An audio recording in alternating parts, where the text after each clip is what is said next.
Good evening and welcome back. Tonight we are asking a simple question. Are there signs that visitors from elsewhere touched our past? Or are the wonders of the ancient world entirely the work of human hands and human imagination? What do we truly know? What is guesswork? And what have we misunderstood over time? Why do the Nazca lines sweep across a desert plateau in shapes best seen from the sky? How did the Great Pyramid rise with such precision? And do its alignments tell us anything beyond the extraordinary skill of its builders? What do the oldest tablets of Mesopotamia really say about beings from the heavens? And how far can we read into names like the Anunnaki? When Indian epics describe flying chariots called Vimanas, are we hearing poetry, memory, or a bit of both? We will step carefully through evidence and explanation. We will look at stones and stars, myths and measurements, and ask where the trail of facts ends and the path of story begins. How do legends grow? As always, I would love to know where in the world you are listening from and what time it is for you. Settle in, breathe slowly, and let the past unfold. This is a story told for thousands of years. Let us begin. The story begins under a quiet sky. In the hour when most cities fall silent, the world above is loud with memory. Ancient mariners once steered by these constellations. Farmers set their work to the turning of Orion. Priests and poets saw gods in the bright wanderers that we now call planets. Across many centuries, people looked up and wondered who shared this vault. When the modern age delivered rockets and orbiters, that old wonder took on a new contour. If we were learning to step outward, might someone have stepped inward long before us? There is a lineage to this idea. Early in the 20th century, a writer named Charles Fort gathered reports of odd lights and strange objects from newspapers and scientific journals and bound them into books that were half catalogue and half provocation. He loved questions more than answers, and his questions traveled. In 1947, a private pilot named Kenneth Arnold reported 9 bright objects moving with a skipping motion near Mount Rainier. Newspapers reached for a phrase and found flying saucers. In the following decade, the public imagination filled with contact stories, close encounters, and amateur photographs. Some sincere, some clever, many blurry. The word unidentified did not settle arguments. It opened them. By the time the space age ripened in the 1960s, one question grew louder. If there is life in the universe, and if intelligence is not unique to us, would it leave a trace? The decade offered a perfect stage for a new kind of speculation. Television brought the Apollo missions into living rooms. A filmmaker asked us to imagine a black monolith guiding early humans. A generation learned the language of boosters and orbits. In 1968, a Swiss hotel manager named Erich von Däniken published a book with a bold premise and a patient cadence. He introduced mystery after mystery, monument after monument, and asked in a rising chorus whether we were alone in our making. That book would sell in the millions and set a template that others would follow. The template is familiar now. First, identify an ancient site whose purpose is not immediately plain. The Nazca Desert in southern Peru, marked with lines and figures that only reveal their forms from a vantage high above.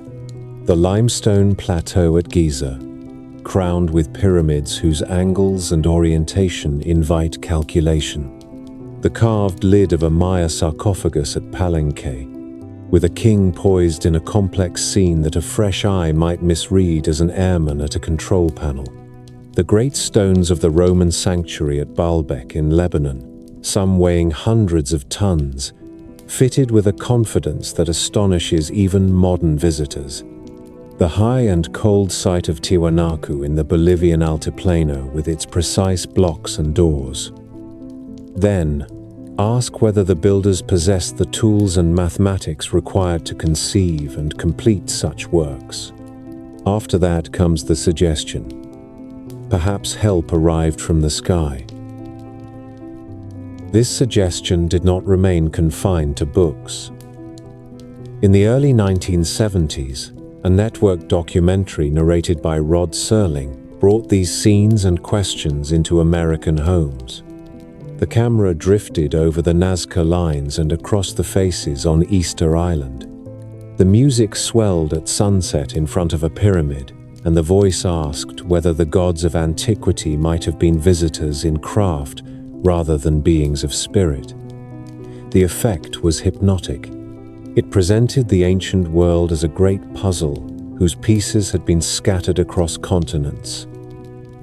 Those who loved the past already wanted to place those pieces. Now, they were invited to see a new pattern in the gaps. The claims themselves are a museum of marvels. In the Maya city of Palenque, the resting place of King K-Inik Janab Pakal bears a stone lid filled with symbols from the world tree and the underworld. To a scholar of Maya epigraphy, these forms are a grammar of kingship and cosmos. To the fresh eyes of the ancient astronaut tradition, the king appears reclined like a pilot, his hands reaching for controls, flames or exhaust beneath him, his body rising toward the heavens. In the high desert of Peru, the Nazca lines run straight for miles and assemble into hummingbirds and monkeys, and a spider whose delicacy is matched by its scale. The vision that one might need to see them is not a ladder but a vantage in the air, which makes the leap to aircraft pleasing to the imagination. The city of Baalbek offers stones that insist on awe. The largest blocks incorporated into the Roman podium known as the Trilithon weigh many hundreds of tons. Nearby in the quarry lies a monolith that approaches 1,000 tons, cut but never set in place. There is a human story here of ambition that outstripped practical limits, yet the size itself invites a second story. If modern cranes groan at such burdens, how did ancient builders manage it? The ritual answer that the strong did careful work over time feels plain. The speculative answer that the strong were helped feels dramatic. Both answers speak to our appetite for narrative. Across the ocean, the Polynesian settlement of Rapa Nui left statues with deep eyes and sealed lips. The Moai face inland as if watching over the living. When early travelers wrote about them, they wrote in tones of astonishment. It did not seem possible that a small island community could raise and move such figures. The statues have since been studied, and experiments have shown that careful teams can walk them forward with salted patience, yet the first impression remains one of otherworldly charge. It is the kind of impression that ancient astronaut narratives collect and line up like beads on a string. Moving east again to Mesopotamia, a different kind of claim arises. Among the many hundreds of Sumerian tablets that record deeds and contracts and hymns, a pantheon appears with names that still carry weight. Anu, Enlil, Inanna. In the 20th century, a new interpretation proposed that these gods were not gods at all, but distant visitors, that the Anunnaki were actors in a cosmic expedition, and that human beings were fashioned to serve their needs. The story grew outward, connecting flood narratives and ziggurats, and even the rise of kingship to a sky-born plan. It reached into Egypt as well, linking the pyramids at Giza and the astronomical precision of their layout to a star map that only a patient observer in orbit could draw. Far to the south and east, the Sanskrit epics of India describe flying palaces and chariots that carry gods across great distances and even across worlds. The Pushpaka is described as a craft with rooms and balconies and radiant light. It can be summoned by thought and move wherever its master wills. These passages glow with poetry and symbol, and the ancient astronaut literature lifts them into a technical register. The chariot becomes a vehicle. The palace becomes a craft. The radiance becomes the heat of an engine. A similar transformation has been applied to legends from Australia, from the Arctic, from West Africa, and from the shores of the Mediterranean, where an old text of uncertain provenance speaks of fiery discs over Egypt and another of odd lights over Rome. There are smaller artifacts and riddles too. In the Aegean, divers discovered an intricate mechanism in a shipwreck off Antikythera, whose meshing gears can predict eclipses and track the cycles of the heavens with a precision that humbles modern readers. No visitor from another star is needed to explain it, yet its existence reminds us that the ancient world was not a dim antechamber to ours. It contained its own flashes of brilliance. In the Middle East, small jars with copper and iron parts have been called batteries, though their purpose remains debated.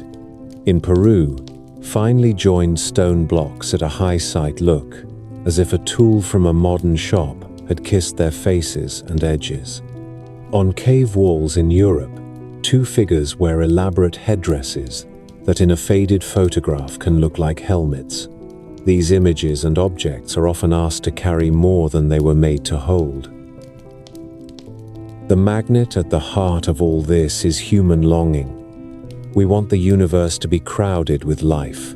We look for company. We wonder if our ancestors met that company and then did what cultures always do, which is to tell stories about it using the language at hand. The ancient astronaut tradition, at its best, is a study in curiosity. It asks whether a myth of sky gods might be a cultural memory of an encounter. It asks whether the shared motif of a civilizing visitor might be a footnote of fact. It is an invitation to re-examine old evidence with a new lens. There is also a quieter magnet at work. Many of these claims rose to prominence at the same time that archaeology was becoming both more rigorous and more specialized. Specialists sometimes speak to one another and not to the larger public. Into that gap stepped writers and producers who could sweep across continents and centuries in a single chapter or a single segment. They threaded Nazca to Egypt, to Mesopotamia, to Polynesia with a storyteller's ease. They placed images in sequence that seemed to answer one another. A hummingbird in the sand, a falcon god in stone, a winged disc above a royal figure. Then they asked a question that hung in the mind long after the credits rolled. For a global audience, the arrival of these ideas coincided with the first serious search for signals from distant stars. Radio telescopes listened. The gold plaques aboard the Pioneer and Voyager probes carried a map of our sun to anyone who might find them. The idea that we could be both explorers and the explored felt less like fiction and more like a natural extension of the age. This was the atmosphere in which those books and films breathed. They gave a sense that the door had been ajar all along, that the past contained an echo of the future. It is important to see the human world that produced these narratives. The 19th century had already told stories in which gods were explorers and legends were chronicles of misunderstood technology. The 20th century, with its wars and its sudden leaps in science, made such stories feel newly plausible. When a generation watched a man step onto the moon, the distance between a mythic sky journey and a televised one narrowed. The line that separates the possible from the impossible is not fixed. It is a frontier. On that frontier, the ancient astronaut story pitched its camp. We can now look back on more than half a century of this conversation. New claims arrive with each decade. Old photographs are recirculated. A shape on a mountain on Mars is read as a face. Later images with finer resolution turn the face back into a hill. A stone in a desert that looks like a machine part is later seen in context and becomes a stone again. Yet the question never entirely closes. It persists because the past is vast and the record is uneven. It persists because the night sky still provokes wonder. It persists because the great works of antiquity radiate both pride and mystery. The result is a tapestry of enticements. Some are monuments whose scale invites awe. Some are texts whose metaphors invite reimagining. Some are artifacts whose purpose is disputed. Into these spaces, the ancient astronaut hypothesis steps with confidence and asks us to consider an extraordinary possibility. Before we test that possibility, it is right to understand its strongest scenes and its deepest feelings. To do that, we walk the desert at Nazca, climb the pyramids in thought, enter the royal tomb at Palenque, stand beside the ruined podium at Baalbek, and read the old epics beneath a lamp while the crickets sound. The first chapter of this journey is therefore a portrait of a question and the world that shaped it. It is not a verdict. It is a map. The map points to places where the argument gathers strength in the eye of the believer. It reminds us that stories are a kind of evidence, that awe is a form of attention, and that the past rewards patience. In what follows, we will bring that patience to the specific sites and claims that have taken on such power. We will also bring tools that historians trust. We will measure and compare and place each marvel in the soil that produced it. Before we walk into deserts and tombs, it is worth seeing how careful work is done on the ground. Archaeology is a craft of patience. It is a habit of measuring and comparing across time. A trench is opened, layers are read, each layer is a season, each season rests on the one below. A potsherd is matched to a kiln style and a known layer in a different site. A seed is sent for radiocarbon dating. A beam is checked against a tree ring series. A wall is aligned against the path of the sun or the circling of bright stars. Out of these small acts comes a portrait of a people who were skilled, organized, and ambitious. This portrait seldom requires visitors from the sky. It requires respect for the ability of those who came before. Take the Nazca lines. They are cut into a desert pavement of dark stones that have been stained by time and Sunday. Remove that surface and a pale clay shows through. The aridity of the pampa preserves the contrast. The thin wind helps as well. Lines remain sharp for centuries if left undisturbed. Walk them, and you can see the footpaths of makers. In places, the stones were piled to mark edges and corners, and rabbits still hide in the low berms. Surveyors have measured the long rays and found that many are not random. They often point toward nearby hills and water sources. They also converge on ancient shrines where offerings were made for rain. Pottery has been found at junctions. Small posts once stood at key points to help crews keep their bearings. The work is human in scale. 2 people could score a narrow line, and a dozen could set out and maintain the broader bands. The figures that delight the eye were likely plotted with cords and stakes. Nothing here proves aircraft.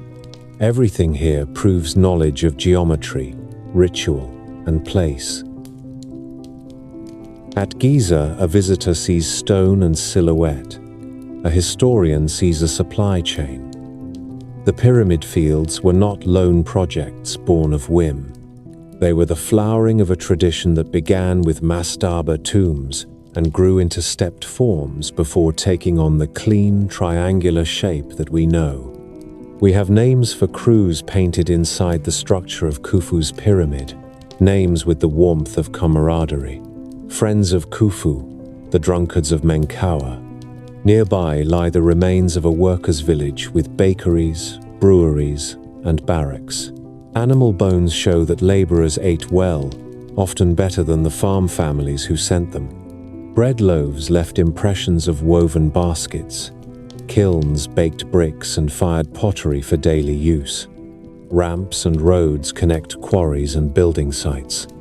Engineers have modeled the loads of sledges pulled over dampened sand and shown how friction falls when grains are held in balance by water. The corners of the Great Pyramid face the cardinal directions with impressive accuracy. Astronomers have suggested methods that would allow that without exotic instruments. A pair of circumpolar stars can bracket true north as they circle the night. A patient crew with a plumb line could catch those moments. The temple platform at Baalbek tells another story of scale and means. Roman builders loved to demonstrate power in stone. They cited sanctuaries where land and legend conferred authority. Foundations were often overbuilt to tame a difficult slope. The most famous blocks at the site are not high in the walls where lifting would be impossible. They are low in the base courses where heavy mass helps tie the podium into the hillside. Cut in the quarry and levered along rollers, they could be slid into place over prepared beds when the ground was dry and the gradient gentle. Nearby, even larger stones were left half-released because they were not needed. Across the empire, masons and engineers left marks of organization. You find quarrymen's signs, hoist scars, and the sorting of blocks by size and function. The skill is Roman. The ambition is Roman. Nothing in the layout asks for technologies that cannot be found elsewhere in the same centuries. Cross the ocean and step into the dim chamber beneath the Temple of the Inscriptions at Palenque. The carved lid of King Pakal's sarcophagus is dense with Maya cosmology. When the tomb was opened, the dates on the walls drew attention because they spoke with the authority of a literate court. Maya writing had been doubted for years, treated as mere pictures. That doubt fell when linguists and epigraphers proved that the glyphs record names and histories. The work of Yuri Norazov, Tatiana Proskoryakov, and later David Stewart showed that the inscriptions track real rulers and real events. The lid is not a cockpit. It is a map of the Maya world. The king is shown poised at the world tree, a living axis that links the heavens to the underworld. The serpent motifs are not flames. They are passages between realms. The cosmic band along the edge is a sky full of signs. Once you can read the grammar, the scene becomes legible. It is grand and spiritual, and, above all, of its own time. The Moai of Rapa Nui have lived through several stories written by outsiders. Early accounts asserted that a vanished race must have raised them. The statues were too large, the island too small. Those tales hid the pride and knowledge of the descendants of the carvers themselves. Later experiments by archaeologists and islanders showed that the figures can be rocked and walked on prepared paths with teams pulling on ropes in rhythm. The statues were not hauled flat. They stood. Excavations revealed that the famous heads belonged to bodies that extend down into the ground. Placed on platforms and given white coral eyes with red pupils, the figures watched over communities. The work speaks of social organization and belief. It speaks of a capacity for planning that is familiar to any village that assembles a long canoe or raises a timber frame. A criticism often leveled at claims of ancient visitors is that they cherry-pick mystery and ignore context. A single photograph becomes a template for extravagant reading. A stone becomes a machine part. A headdress becomes a helmet. When a site is studied fully, ordinary tools return to view. At Tiwanaku, for example, the precise cuts that gave rise to talk of advanced tools can be made with patient abrasion using harder stone and sand. At Ollantaytambo and Sacsayhuaman in the high Andes, walls are fitted with skill, but quarry marks remain and ramps can be traced on the ground. In Egypt, copper chisels, dolerite pounding stones, and saw marks sit beside unfinished obelisks that show a work process frozen by a flaw in the granite. The evidence of hands is everywhere when you look for it. Another criticism is methodological. When extraordinary contact is proposed, the first task is to ask what traces would remain. Materials leave signatures. Spacefaring machinery would imply metallurgy beyond what we see in the record. It would leave alloys that do not fit the known recipes of bronze or iron. It would leave residues in soil and slag heaps. It would leave standards of measurement and design that break from the slow evolution we can track across centuries. Archaeology is very good at catching disruption. The arrival of domesticated horse in the ancient Near East is visible in bones and bits, and vehicle remains. The spread of iron can be seen in the change in tools and the organization of workshops. If visitors had arrived with machines, there would likely be more than stories and ambiguous pictures to greet us. Consider the Sumerians. Their tablets tell of harvests, taxes, offerings, trade, and laws. They also tell stories of gods and creation. The Anunnaki appear as figures of order and judgment. Modern writers have recast them as travelers from a distant world, but the clay does not require that reading. The cuneiform signs can be read by thousands of scholars. The grammar belongs to a real language with roots and cousins. When a word is claimed to mean a rocket or a genetic device, one can open a lexicon and check its other uses. They are always of the earth and the river. They are never engines. The strength of philology is that it is testable. A text is not a Rorschach blot. It has a consistent structure that survives the centuries because it was used by many hands to do ordinary work. In India, the epics and the Puranas are deep wells of symbol and story. They speak of moral struggle and the play of divinity in the world. They also speak of celestial vehicles. Some modern writers point to a 20th century text that claims to reveal ancient aeronautical science. Engineers who have examined those claims have found them wanting. The designs do not obey the physics of flight as we know it. They read as a modern enthusiasm projected backward. That does not lessen the beauty of the older tales. It restores them to the realm they were written to inhabit. They are myths.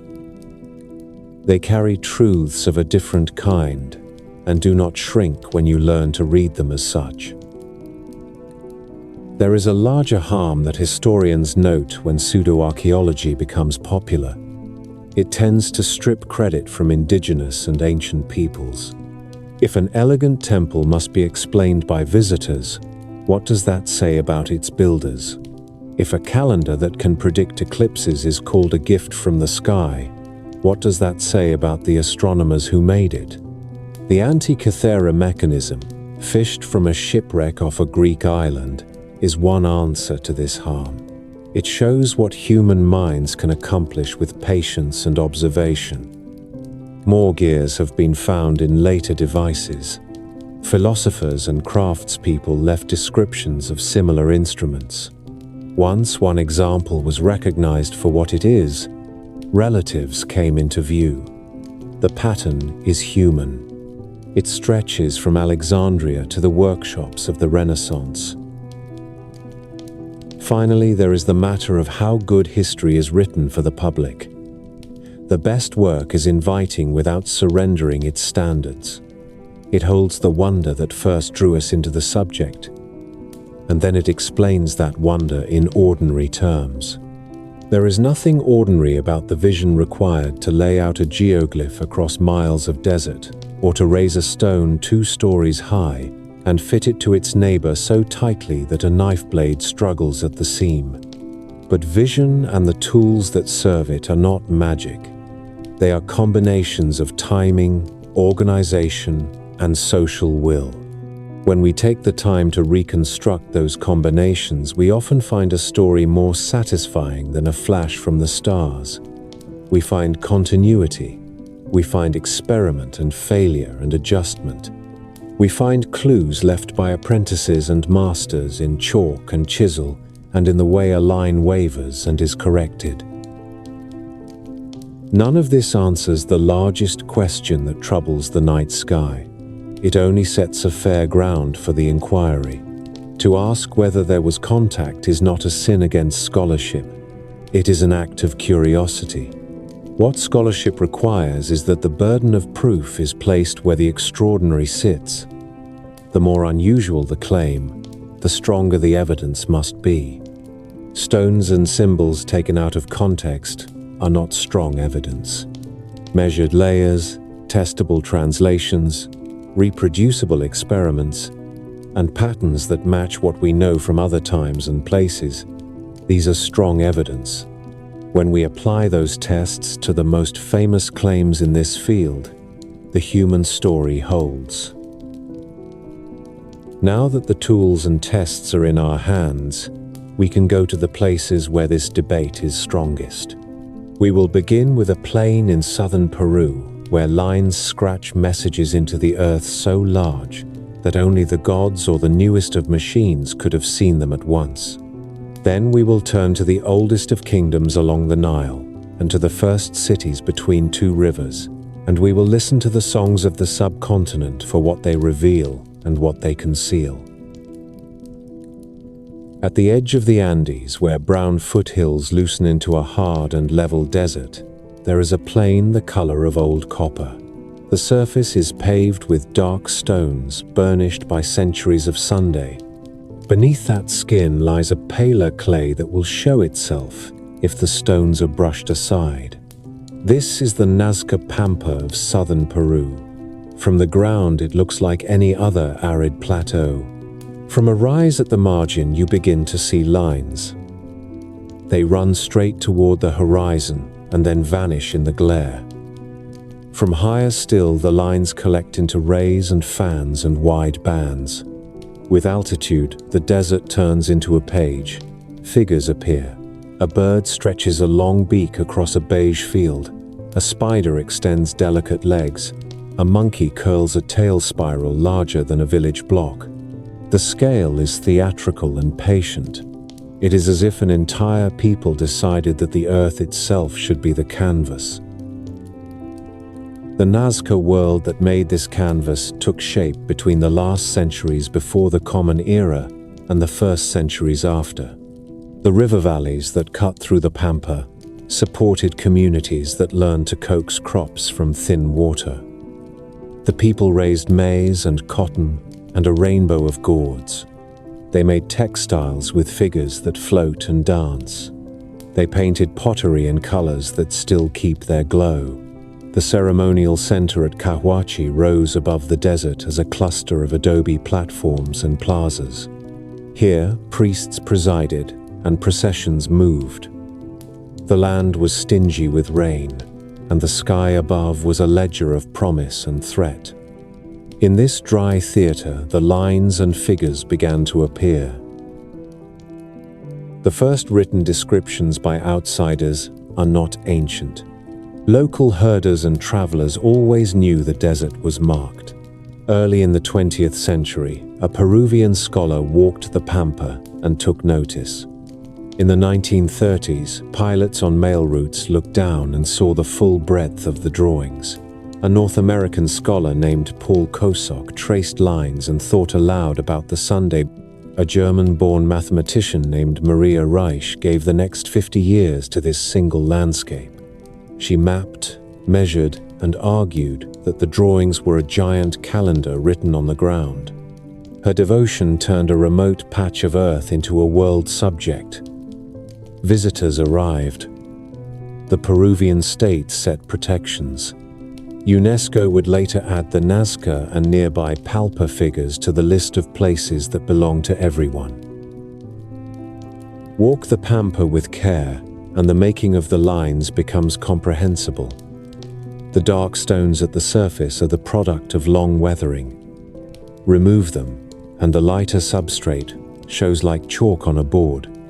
In many places, the makers left the stones in low berms that define the edges of lines and trapezoids.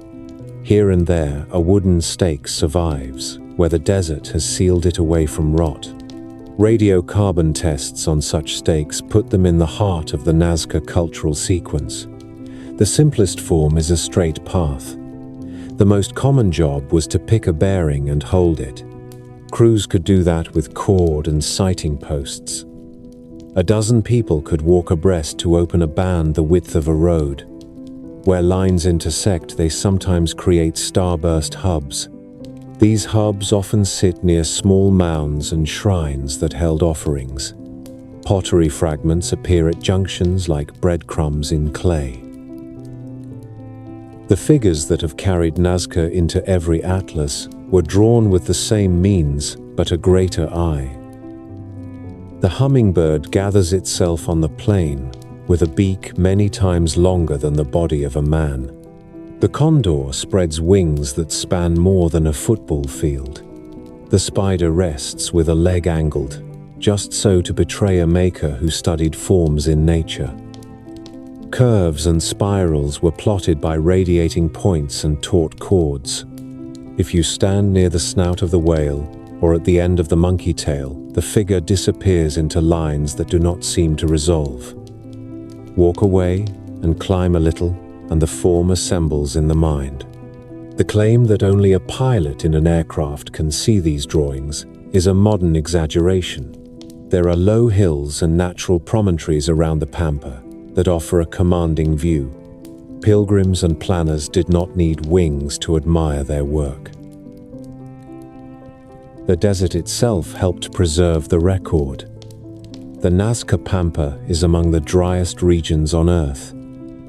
There is little rain and little soil to feed plants that might break the surface. Winds are light for most of the year and blow along predictable paths. The varnish on the stones that form the surface layer was made by time and Sunday. Once removed, the lighter clay does not darken quickly. Centuries can pass, and a fine line will remain if people keep their feet and hooves off it. When floods do come, they can cut the desert and bruise the drawings. There are places where scars run across ancient bands like careless pen strokes. Yet the great figures largely survive because the climate is an ally. A visitor in the cool months will feel the thinness of the air and the hard clarity of light that has polished this gallery for 2,000 years. The wider Nazca landscape contains other works that help us read the lines. In valley walls, you can see spiral-cut shafts that descend into subterranean aqueducts. These are puccios. They look like a string of earthen whirlpools from above. They channel water from underground flows and make irrigation possible where the surface seems dead. The labor that built the puccios is the same organized patience that walks a straight line for miles. Near Kawachi, the ground gives up offerings that speak to rain and to the sky. Seashells from the coast arrive inland as sacred gifts. Textile fragments carry images that appear again on the sand. The ritual web that links water and fertility and pilgrimage is dense. Scholars have mapped thousands of lines and hundreds of figures and have learned to sort them into families. There are radiant lines that fan from hillsides toward the valleys. There are bands and trapezoids that lead away from hubs. There are long, straight features that connect points with a severity that seems almost playful in its insistence. Some alignments do meet the sun at a solstice, or line up with the rising of certain bright stars. In a desert where the year swings between extremes of dryness and the promise of brief rain, a relationship to the sky is natural. The question is whether those alignments are the point of the work or a byproduct of a practice that needed order and markers to guide the ceremony. Archaeology supplies details that pull the elements together. At some hubs, small altars once held offerings. At others, traces of wooden posts hint at sighting devices. The lines themselves are footpaths as well as images. Their hard-packed surfaces show wear in places that suggests walking in procession. This is most clear at bottlenecks, where bands narrow and then spill into a plaza. The desert is full of these stage cues if you learn to read them. A researcher can stand where a line meets a platform and picture a group moving with music and banners. The sound of a conch trumpet would carry across the empty space, like a beckoning. The question that draws many visitors is how a community, without modern surveying instruments, could lay out such long, straight features and such exact figures. The answer is that they were not without instruments. Stakes, cords, sighting poles, and simple sight lines are instruments. So are hills that offer distance and perspective. A team that has measured a valley field and set its furrows evenly is practicing the same skill on a smaller stage. In the Andean world, that skill was common. Terraces across the highlands show an intimate understanding of slope and water and straightness. The Nazca took that practical wisdom into the desert and gave it a ceremonial charge. The people who walked these lines lived with cycles that would have felt personal. The rivers could run full and then retreat to a trickle. El Niño events could bring sudden storms that cut familiar channels into new shapes. Sand and rock could flow like water under certain winds. In this unstable environment, a public art that anchors the horizon and ties communities to shared paths is both social glue and cosmic insurance. You do not engrave the face of a spider at the scale of a city block unless you expect witnesses. The witnesses were the gods of rain and the ancestors who traveled in the sky, in story and in song. The witnesses were also neighbors who could look from the hillside and say that the work this year matched the work of their grandparents. When we think about the Nazca lines as a gallery, we can miss the feeling of using them. The desert is not a museum but a stage. A procession along a band that ends at a shrine turns the abstract into a route. Patterns become instructions for movement. The monkey tail is a spiral that can gather people inward, like water swirling into a drain. The straight rays that run toward a hill become arrows pointing a crowd at a single point where the priest waits. There is power in repetition. The same lines walked at the same season across generations would pressure memory into a groove. In that groove, meaning settles and solidifies. The Nazca tradition did not arise in a vacuum. To the north around Palpa, and in older layers of the region, hillside figures from an earlier culture step across the slope. The Paracas culture left its own tracings. The Nazca inherited a visual language and a ritual habit, and expanded them onto the exceptionally flat canvas of their plain. Over the centuries, the repertoire of images changed. Some figures fell out of fashion. New ones appeared. The density of lines in certain sectors increased, as if the desert were a palimpsest. This drifting evolution fits a human practice better than a single moment of design. It shows trial and adoption, and a taste for newness kept inside an established grammar. Modern technology has joined the study of the lines in a companionable way. Aerial photographs from the middle of the last century let scholars stitch a continuous view of the plain. Satellite imagery and drones have since added detail and helped find faint figures that lie far from tourist routes. Digital elevation models let researchers simulate sight lines and imagine how a line reveals and hides as one walks. None of these tools change the basic portrait, which is that people working with simple means can leave a record of astonishing clarity when they are motivated and coordinated. To stand at the center of a ray hub as the sun drops behind a brown ridge is to sense why this art remains persuasive. The air cools quickly. The light that can wash the pampa almost white in midday becomes warm and then amber. The pale bands brighten for a final moment, and the figures seem to rise. If you have brought with you the names of the winds and the promise of a coming river season, you can believe that the desert will listen. The Nazca believed that. They inscribed their need and their reverence at a scale that demanded respect from any reader near or far. The Nazca lines sit now inside a double frame. One frame is the desert that made them durable and gave them a stark beauty. The other is the modern habit of reading them through our own longings. We are tempted to see messages for the sky, rather than messages to the sky. In the chapter that follows, we will examine that temptation with care. We will test the claims that these paths and figures mark runways or maps for visitors who came from beyond the earth. We will set those claims against the record of the people who lived here and the plain arithmetic of what hands and eyes can do when a society gives them purpose. Stand again on the pampa and consider the most famous modern claim, that the lines are runways etched for visiting craft. The word runway does work on the imagination. It conjures metal skins and rehearsed landings, a choreography of power set on a desert stage. Yet a runway is a practical thing with practical demands. It prefers a level grade, compacted layers, and clear thresholds that signal approach and stop.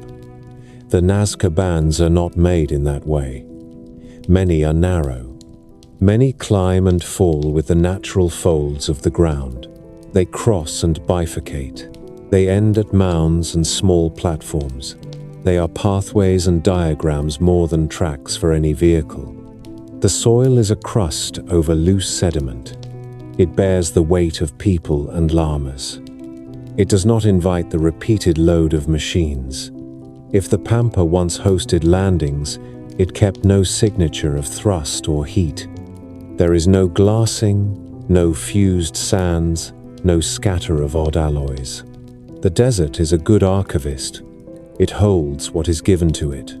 What it holds at Nazca is the record of careful clearing and repeated walking. A second modern claim insists that only flight can reveal the figures.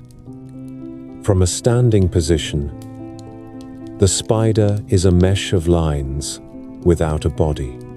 From the slope of a nearby hill, the creature assembles itself and looks back at you. The pampa is ringed by such natural lookouts. Early researchers climbed them and mapped what they saw. Maria Reich catalogued promontories from which one or more figures are visible, and she worked in an era before pilots and tourists could simply book a short flight.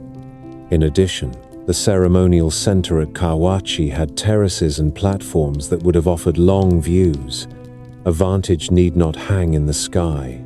It can be any place where the surface unrolls beneath the eye. The people who drew the figures did not need balloons or wings to admire their work. They needed patience and a landscape that cooperated. The most enduring scholarly counterstory is not about aircraft. It is about water. The Nazca lived where water ran in thin veins under gravel, and where rain on distant slopes decided the shape of a year.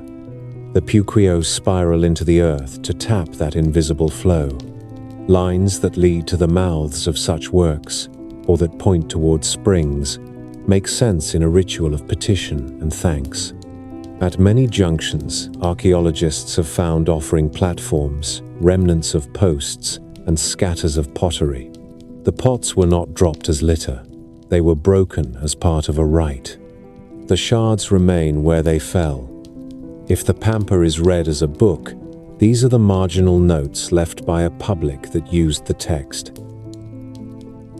Look closely at the organization of the lines. Many radiate from a hill like the chords of a sunburst. Others march in pairs or in bands that widen into trapezoids and then narrow again like funnels. Processions read these shapes as instructions. A long, straight approach gathers a group, focuses the mind, and paces the steps.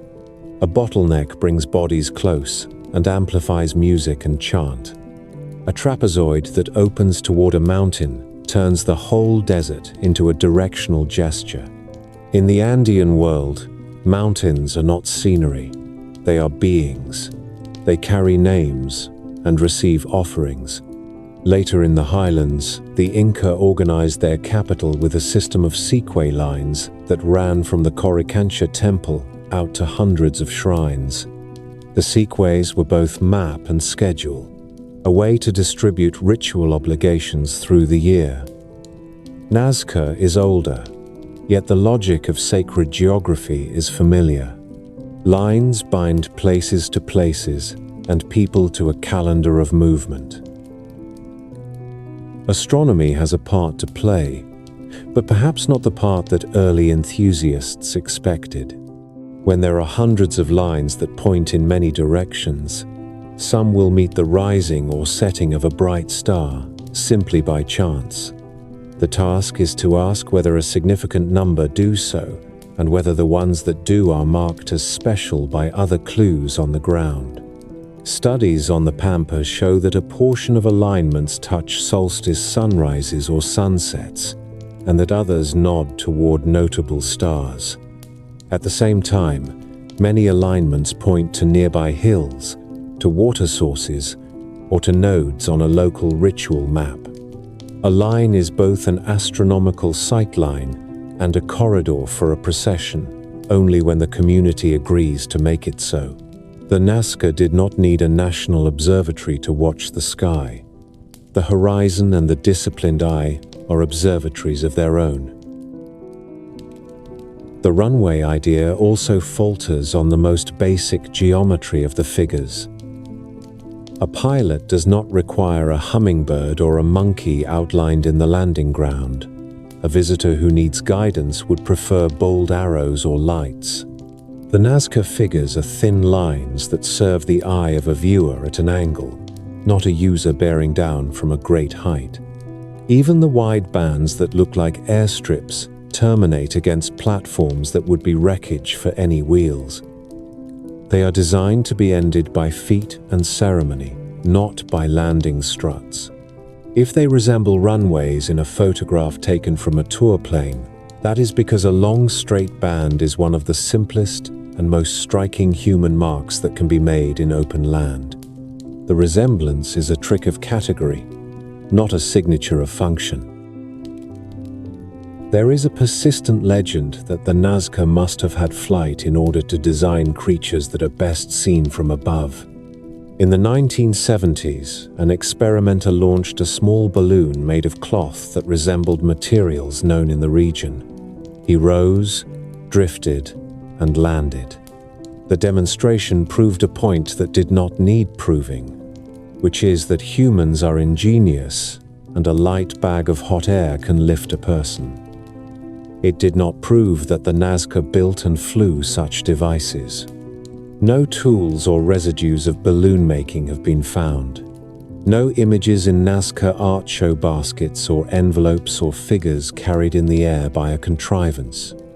The lesson is not that flight was necessary. It is that solutions are often imagined to fit the claim rather than the evidence. Another strand of argument comes from the density of figures and the timeline of their creation.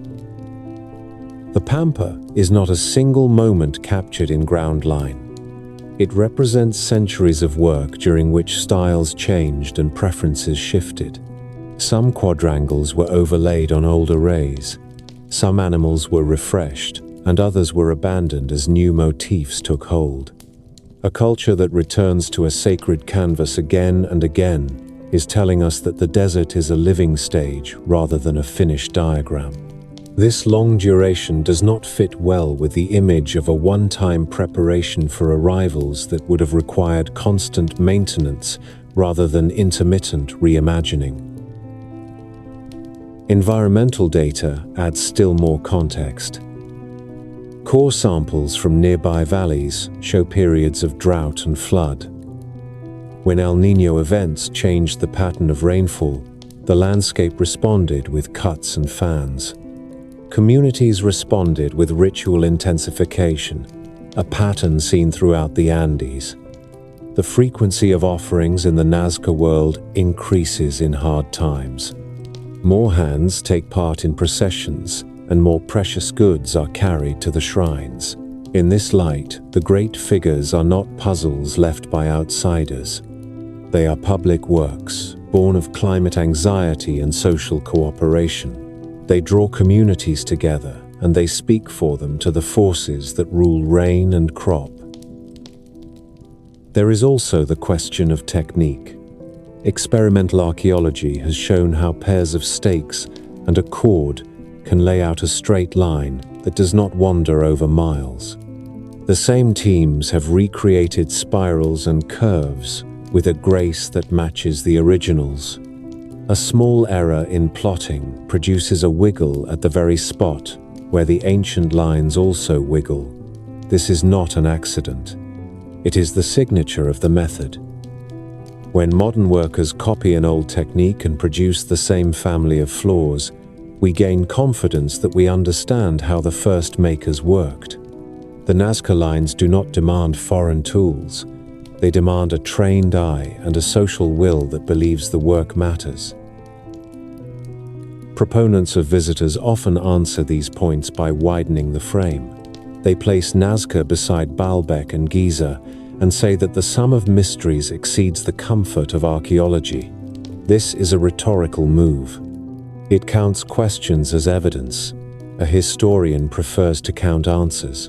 At Nazca, we can count wooden stakes recovered from beneath undisturbed layers of gravel. We can count offerings where lines converge. We can count the distance to a hill that marks the turning of the sun in the year. We can count the families and communities in surrounding valleys that would have supplied the labor for a day of work on the pampa and then returned home with a shared story of participation.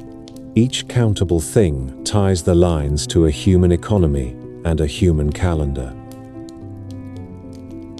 Follow the Nile north in the season of the flood, and you begin to understand why the earliest kings saw permanence as a form of praise. The river swells and retreats on a schedule that has governed life since before the first village chose a bank and a patch of dark soil. When the water falls, it leaves a black silt that makes grain and vegetables rise. When it rises again, it smooths every edge and blurs every line. To answer that, softening the rulers of the Old Kingdom built in a vocabulary of stone. They wanted a horizon that did not move. They wanted a mountain that spoke of authority in a land where the mountains are far from the fields. The line that leads to the Great Pyramids begins with simpler forms. Early nobles and officials were buried in low benches of brick called mastabas. These were practical and did not pretend to be mountains. In the reign of Djoser, a gifted official named Imhotep gathered the mastaba into a new shape. He stacked decreasing layers one atop another and created the step pyramid at Saqqara.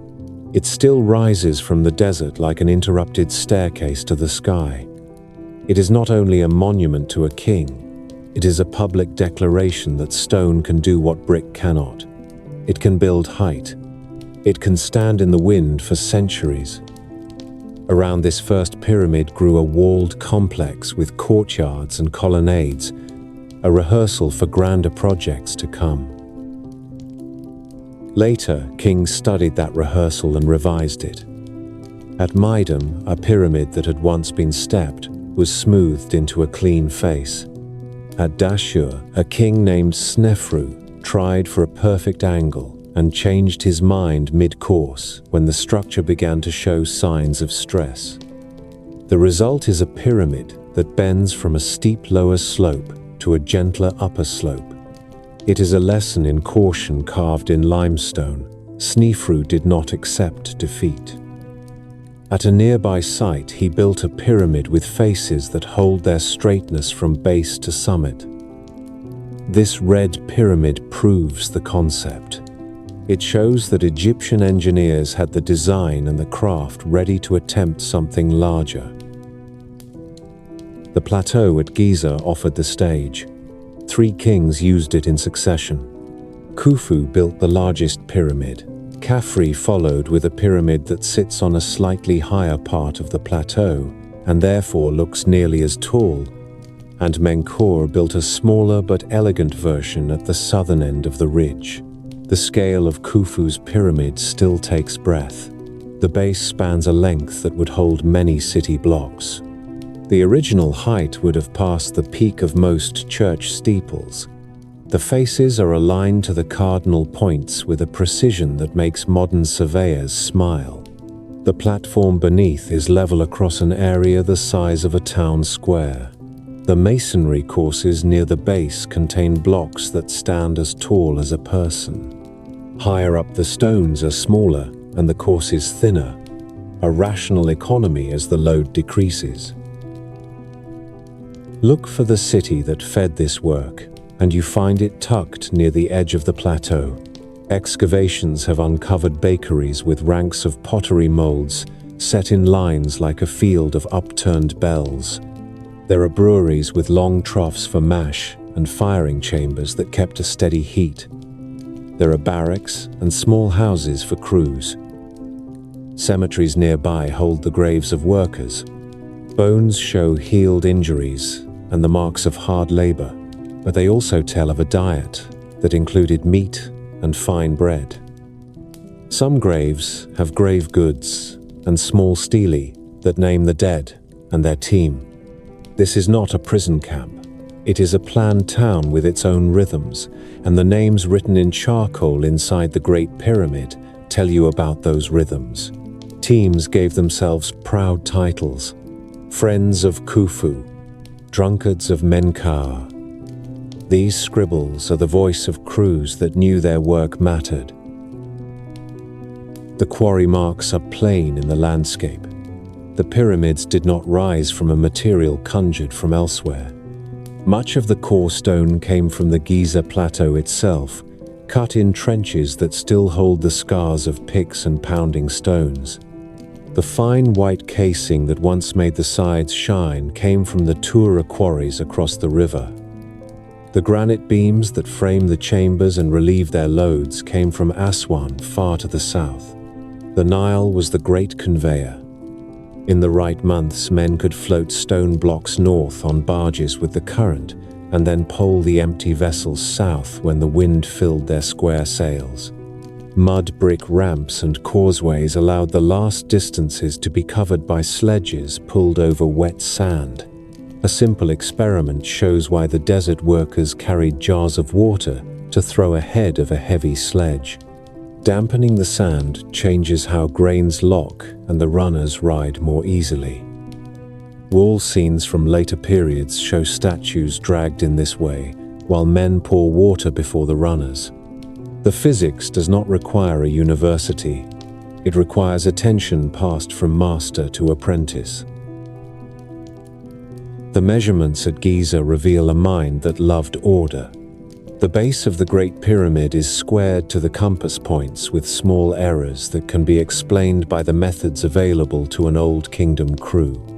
A pair of circumpolar stars can be used to find true north when they mark a vertical at the same moment. A plumb line and a patient eye are enough. The leveling of the base is just as impressive. Workmen cut shallow trenches in the limestone and filled them with water, then marked the line where the water met the stone. Water finds its own level. A band set this way can guide masons who need to shave high spots and leave low spots until the whole platform rests on a single plane. The interior of Khufu's pyramid shows a logic of load and passage. The narrow entrance passage slopes down into the bedrock, and then lines climb to a tall space called the Grand Gallery. The king's chamber sits within the mass of the pyramid and is framed by granite walls. Above that chamber are a series of small spaces with flat granite ceilings. They are not rooms in our sense. They are engineering solutions to bleed off weight. In the spaces above those ceilings, workers left graffiti in red paint that includes the names of crews and a cartouche of the king. That paint tells a clear story. The very fabric of the structure was touched by teams who worked under the sovereign whose name is written there. It is the kind of detail historians treasure because it ties a date, a person, and a task in one place. Around the pyramids lie features that complete the complex. Long causeways connect the pyramid temples to valley temples closer to the river. When those causeways were new, they were decorated with carved reliefs and polished stone. Boat pits near Khufu's pyramid held disassembled cedar vessels. One of these boats has been recovered and restored. It is long and graceful, with seams sewn by rope in a tradition that reached Egypt from the Levant. Whether these boats carried the king in ritual after his death, or symbolized his journey with the sun god across the sky, their presence shows that the pyramid was the center of an elaborate set of meanings, not only a mountain of stone. One cannot stand at Giza and not face the Sphinx. Cut from a leftover knob of bedrock and framed by quarried blocks, the lion, with a human face, looks east to watch the sunrise. The head is small in proportion to the body, which may mean it was recut from a larger shape. There are repair stones between the paws that carry inscriptions from later kings who kept the statue from surrendering to sand. The whole ensemble speaks of a long tradition of maintenance. The Giza monuments were not set in the sand and then abandoned. They were tended, used, and wrapped in fresh meanings by generations who came after the builders. The question of how many laborers worked in a season and how long the main construction took will always have a margin of uncertainty, but the numbers that scholars propose are human numbers. Tens of thousands at most, drawn by a corvée that rotated households into service and then sent them home. The calendar could place work in the slack, months after the harvest, when the flood covered fields and made local travel difficult. A state that could count grain and herd animals could count men, ferry them to a work camp, and feed them out of central stores. The bread molds and fish bones and cattle bones found near the workers' village tell exactly that story. So do the footprints of infrastructure. You do not build breweries and bakeries if you intend to rely on ad hoc labor. You build them when you want a dependable base of operations. Look closely at the stones themselves, and you find the grammar of their making. The limestone of the core shows the blows of dolerite pounding balls, where rough shapes were broken from the bedrock. Copper chisels cut finer edges when filled with sand to act as an abrasive. Saw marks appear on some blocks where teams drew a metal blade back and forth, with grit between teeth that were not really teeth, but a slurry that did the cutting. The granite from Aswan shows a different hand. It yields to pounding and then to polishing, and inside the king's chamber the stone glows where the last craftsman laid down his tool. The mortar in the joints is measurable and has a composition that occurs in other Egyptian masonry. Nothing in this toolkit surprises a historian of ancient technology. It is the same family of methods seen in quarries and temples from one end of the Nile to the other. The social landscape that made all this possible was as impressive as the engineering. The Old Kingdom was not yet the empire of later centuries, but it already managed a web of obligations that linked local elites to the court. The work on the plateau was a national performance. Granaries recorded influx and outflow. Stone moved with permits and schedules. Priests supervised rituals that sanctified the ground before work began. When a crew finished a course, they may have left a little sign on an interior face that no one would ever see again, a wink to the future that now tells us they were as alive to the passage of time as we are.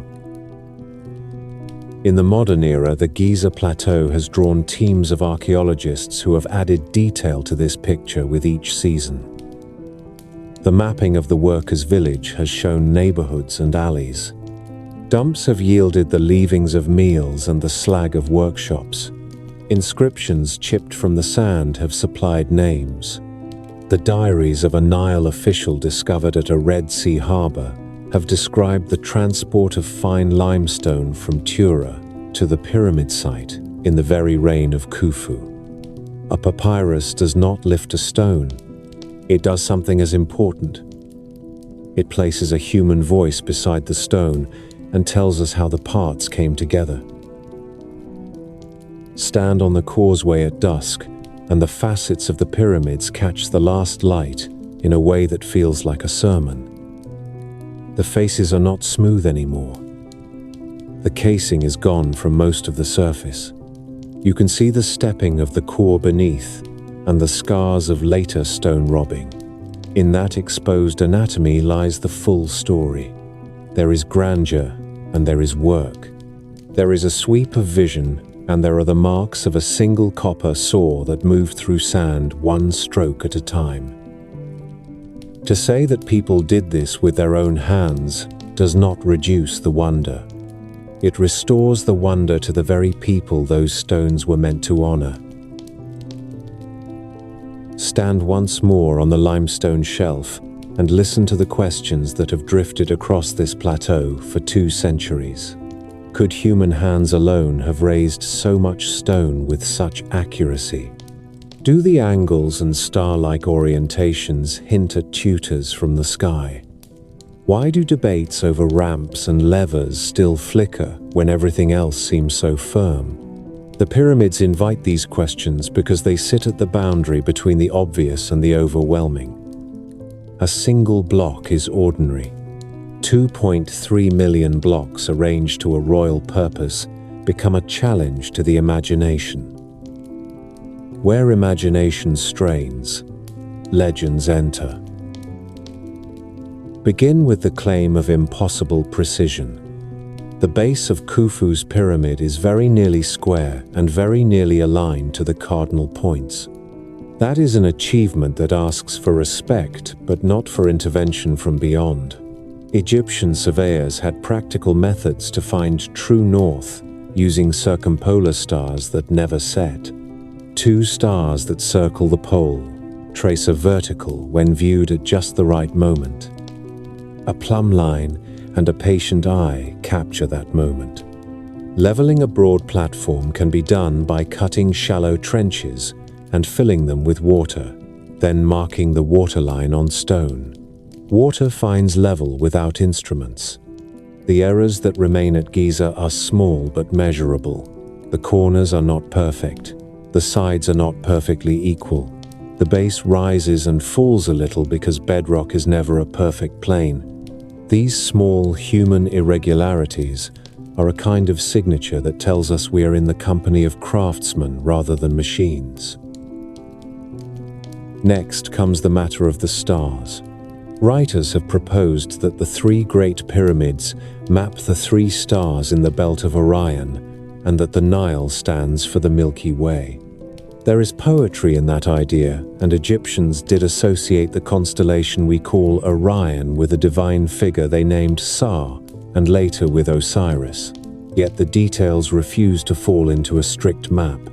The spacing and orientation of the pyramids do not match the belt in any exact way at any one date. The river wanders, as any river does, and its ancient channel did not sit in a neat relation to the plateau that would make a clean celestial diagram. There are also the narrow shafts that run from chambers inside the Great Pyramid toward the faces. Some align toward bright stars that had symbolic meaning. The shaft from the southern side of the king's chamber points toward Orion, at a date in the Old Kingdom. Another from the northern side points near a circumpolar star. This suggests a cosmology cast in stone, rather than a survey drawn by visitors. The builders thought in symbols that tied the fate of the king to the night sky. That is human religion and human architecture working together, not evidence of an aerial survey crew. A different family of claims argues that the tools of the age could not have shaped or set the stones we see. The landscape answers that claim with open quarries, with unfinished blocks, and with the famous unfinished obelisk at Aswan that still lies joined to the granite bedrock by a web of hard stone. Dolerite pounding balls are found in the trenches. Copper chisels charged with sand leave characteristic saw marks on limestone. Wooden sledges leave parallel grooves on ramp beds. The inner surfaces of granite beams show the polish of patient abrasion. Mortar fills joints in a way consistent with other Egyptian masonry. If exotic tools were used, they left no shavings and no bits, and no trade in exotic metals. What we do see is continuity between method and result across many sites and many centuries. Some propose that no ramp system could have worked to the height required. They picture a single ramp the size of a small city, and then dismiss it as impossible. The record suggests something less naive. Ancient construction does not rely on one method used to absurd lengths. Builders adapt and combine techniques. Short, straight ramps and zigzag ramps climb the faces in stages. Levering and cribbing lift blocks up a step at a time. Causeways bring stone to the foot of the work, while interior corridors allow repositioning as courses rise. Evidence of ramps survives near quarries and at the edges of platforms. The lime dust of working surfaces, the ruts of runners, and the leveling of shoulders along the pyramid faces all tell a story of many hands adjusting methods as conditions changed. The question of a grand ramp is a blunt instrument. The answer is a toolkit. Another popular suggestion is that the pyramids were not tombs at all, but power plants or repositories for coded knowledge from an earlier advanced culture. The interiors do not support these dramas. The chambers are simple and serve clear architectural functions. The relieving spaces above the king's chamber bleed off weight and prevent the failure that would come from resting a mountain of stone on a flat roof. The narrow passages and granite plugs that once sealed them speak of protection rather than circulation of energy. The broader funerary landscape supports the standard interpretation. Pyramid temples, valley temples, boat pits, and cemeteries form a complex that frames the king's body and soul in the terms of Egyptian theology. A boat buried near the Great Pyramid was made of imported cedar sewn with rope and never meant to meet a current. It was a ritual vessel for a ritual journey. These are not parts of a machine. They are parts of a mortuary city. Those who doubt the human authorship of Giza often misunderstand the social and economic capacity of the Old Kingdom. They picture a small village and then ask how a village could move millions of tons of stone. The state that built on this plateau counted taxes, mobilized labor, and stored grain at scales that still surprise. The workers' village at Giza shows bakeries with ranks of bread molds that could feed thousands of mouths. Breweries produce steady supplies for crews. Fish and cattle bones in the dumps show a protein-rich diet for laborers. Graffiti inside the pyramid gives the nicknames of work gangs and the year names of the king. Cemeteries of workers hold men and women who lived not as slaves in chains, but as seasonally drafted citizens with pride in their role. That description does not romanticize ancient labor. It places it in the structure of a real society.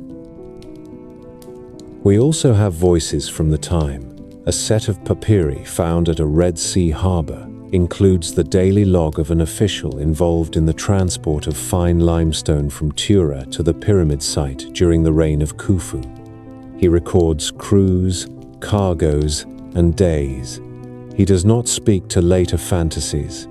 He speaks to the unglamorous work of moving stone by boat and by canal, and then up the last rise.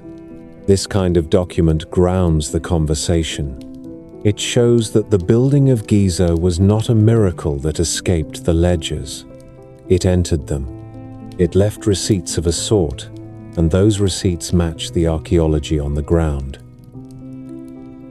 The Sphinx has recruited its own set of extraordinary claims, including the idea that erosion on its flanks proves a date far older than the Old Kingdom. The geology of the plateau is complicated and weathering has many authors. Wind carries sand that scours. Groundwater seeps and salts crystallize. Rain falls irregularly and finds cracks. Repairs in pharaonic times are attested by inscriptions. Blocks added in later centuries to stabilize the body show that guardianship was an ongoing responsibility. When the Sphinx is placed back into the larger building sequence at Giza, it fits as a companion to the Pyramid of Khafre. Its quarry sits within the alignment of that king's causeway. Its head wears a royal headdress. It faces the sunrise, as a ruler would. The very human habit of maintaining a beloved monument while it decays explains the alternating layers of bedrock and repair stone more simply than a deep time upheaval does. Conspiracy narratives sometimes circle around a cartouche painted in red inside a relieving chamber, bearing the throne name of Khufu. Because this mark ties the interior fabric to the reign of a known king, it has been questioned by those who want the pyramid to float free of dates and names. But the cartouche is not a lonely fact. The workers' marks include crew names and placement notes in the same paint and hand. The composition of the paint matches common pigments. There is no credible line from a later visitor to those cramped and sealed spaces at a time when blasting was the only means to gain entry. The simpler story is that crews wrote their allegiance where only the gods and, as it turns out, far future excavators would see it. It is helpful to set Egypt beside other human feats to cool the idea that any single culture could not have climbed to such heights. The stones of Sacsayhuaman above Cuzco are fitted so tightly that light barely enters the joints, and yet the quarry marks and ramps are there to study. Gothic cathedrals rose with cranes of wood and muscle and left in their towers the holes where timbers rested. At Angkor, the Khmer kings moved earth and water on a scale that still makes pilots stare when they fly over the grid of old reservoirs and moats. Borobudur climbs a volcanic slope in Java with terraces of carved stone that speak both of Buddhism and of an engineering culture that had no need of distant tutors. When you put Giza into this global company, it remains astonishing, but it is no longer lonely. One should also say clearly what is at stake when people attribute non-European monuments to outsiders. It is not only a category error, it is an injury. It robs the builders of their due. It implies that African and American and Pacific societies could not solve problems of measurement and management. In Egypt, the injury is directed at a civilization that left an archive on stone and papyrus, as well as a chain of temples that describe its intentions. To assign these achievements to visitors is to misunderstand how cultures grow their own genius. It is to turn awe into condescension dressed as wonder. Good history asks for humility and also for a certain kind of courage. It takes courage to be satisfied with human explanations when romantic ones are available. It takes humility to admit what we still do not know, Debates over the fine details of ramp design will continue. New excavations may reveal support installations that change our sense of scheduling and seasonal labor. A newly read inscription may add a foreman to the list of names. None of that unsettles the foundation. The foundation is that the pyramids are the work of a state that could organize thousands, pay them in food and status, direct them with capable engineers, and keep them safe and fed long enough to raise stone into a mountain with faces that look the same in morning and evening light. Stand once more on the causeway where Khafre's temple opens to the river and let the dusk come on. The pyramid faces fall into shadow and the Sphinx turns the color of embers. Across the plateau, the wind picks up grains of sand and sets them moving along the ground in a hiss that never quite rises into a voice. If the stones spoke, they would tell of barges and ropes and the pride of crews. They would speak of organized time, of the first month of inundation, of the third day of hauling, of a tally of bread loaves and beer jars, of a will that set all of this in motion for the sake of a single sovereign who wanted to live with the gods among the circumpolar stars. That story needs no visitors. It has all the drama it requires. Begin at the lower end of the twin rivers, where the land flattens into a quilt of marsh and levee and canal. Summer heat presses down. Reeds crowd the watercourses. Date palms lift green crowns above gardens that sit on thin tongues of silt. Here in southern Mesopotamia, the first true cities took shape. Here, people learned to make an urban life with its duties and its pleasures and its disputes recorded in the soft clay of tablets that dry into time capsules. The Greeks would later call these people the Sumerians. In their own lists and hymns, they called themselves the black-headed ones, and they named their cities the navel of the world. Before the cities, there were villages that knew the craft of irrigation. The Ubaid culture seeded the habits that would mature in Sumer. They built shrines on low platforms and traced canals across the alluvium. In a land without good building stone or long timber, they learned to trust mud brick baked in the Sunday. They also learned to trust bitumen that seeps from the earth. It seals boats and joins bricks and anchors reeds into roofs that shed the brief rains. The next era brought the burst of Uruk. The city of Uruk swelled with quarters and temples and wide courts for gods and kings. There was a white temple on a high platform dedicated to the sky god Anu. There were precincts for Inanna, whose love and war moved earth and heaven. The city core was a work of theater as much as of engineering. Processions needed space to turn and to display. Priests needed doors that framed an entrance like a painting. The brickmakers answered those needs with a patience that left layers like tree rings across the site. Writing begins here in the late 4th millennium before our era. The earliest marks are tallies and signs that track grain and sheep and jars of oil. A temple and its storehouses needed a memory greater than a single lifetime. Clay took that burden. Signs became lists. Lists became phrases. Phrases became records of deliveries and rations and land leases, and then of praise poems and royal boasting. The script we call cuneiform began as pictographs pressed with a stylus, and then allowed the hand to simplify the picture into a wedge stroke. A scribe learned to turn the stylus and to keep the lines straight and the columns clear. A day in a tablet school could begin with a copybook of signs and end with a proverb that smiles at the human condition across the centuries. The Sumerians invented a mathematics that still walks with us. They counted in 60s. The hour is 60 minutes because they said so. The circle is 360 degrees for the same reason.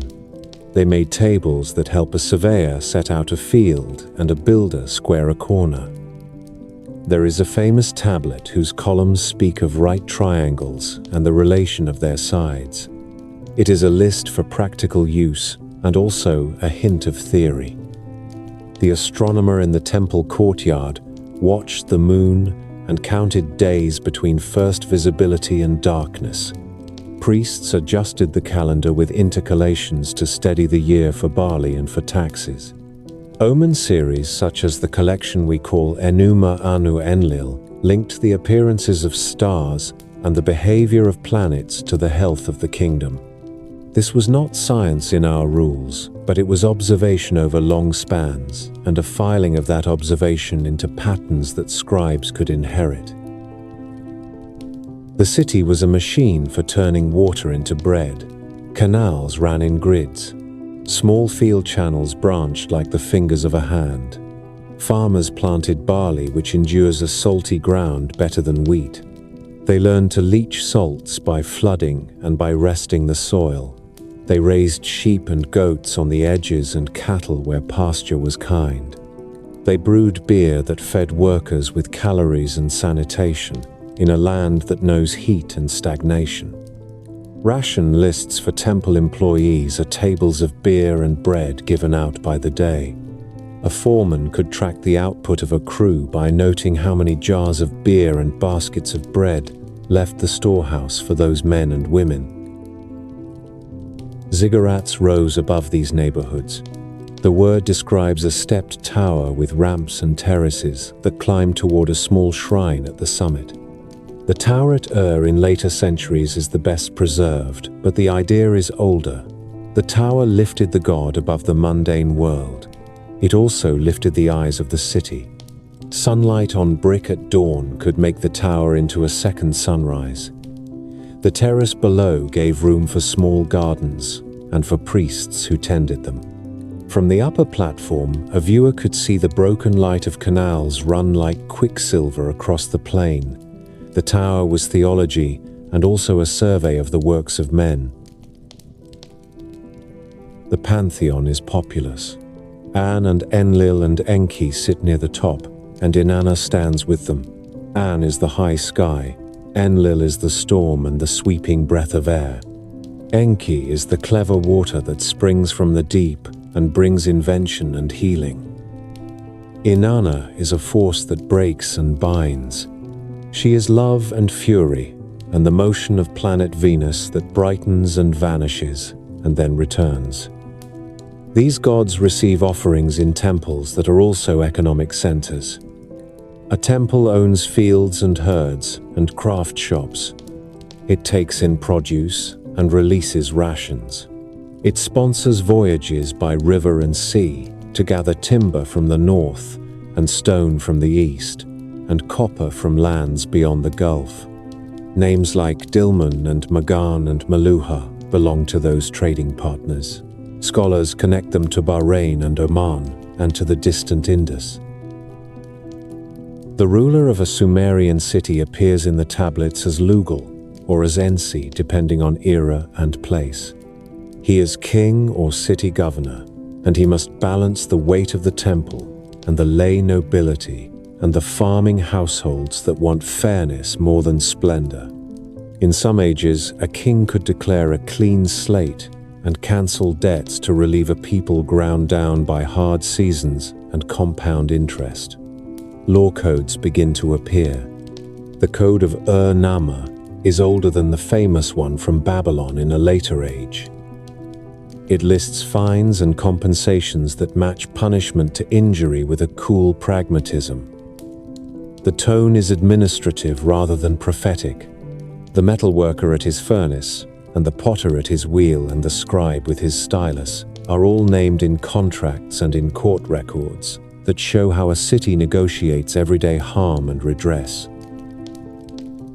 There is literature whose voices carry. The Epic of Gilgamesh gathers stories that were already old when scribes set them down in old Babylonian copies. A king of Uruk is restless and proud. He befriends a wild man named Enkidu. They travel and fight, and offend a goddess, and then face mortality when Enkidu dies. Gilgamesh goes in search of a way to defy death and returns with a kind of wisdom that is thinner than comfort and yet human. There is a flood story in the epic that resembles a flood story in a Hebrew text from a later time. Both likely share an older river memory of waters that rose when a levee failed, or a strange season came and pushed swells through reed beds as high as roofs. Cylinder seals are small marvels of art and of bureaucracy. A person wears one on a cord. When a contract is written, the owner rolls the seal across the wet clay and leaves a strip of images that repeat along the length. A bull man wrestles a lion. A goddess stands with star signs at her shoulders. Attendants bring jars and lead goats. The seal is a signature and an amulet. It also shows what people admired on a daily basis.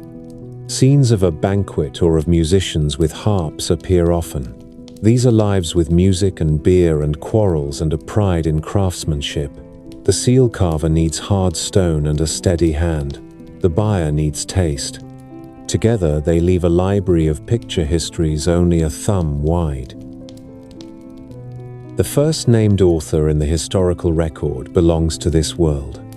Enheduanna, daughter of Sargon, who ruled a later union of Akkad and Sumer, held the title of High Priestess at Ur. She composed hymns to Inanna that were copied for centuries.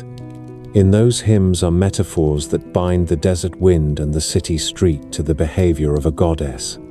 They also hint at the politics of a realm that wants unity under a single king, and therefore under a patron deity who can be praised from one end of the land to the other. Poems are tools in this way. They move devotion, and they steady borders. War is present as well.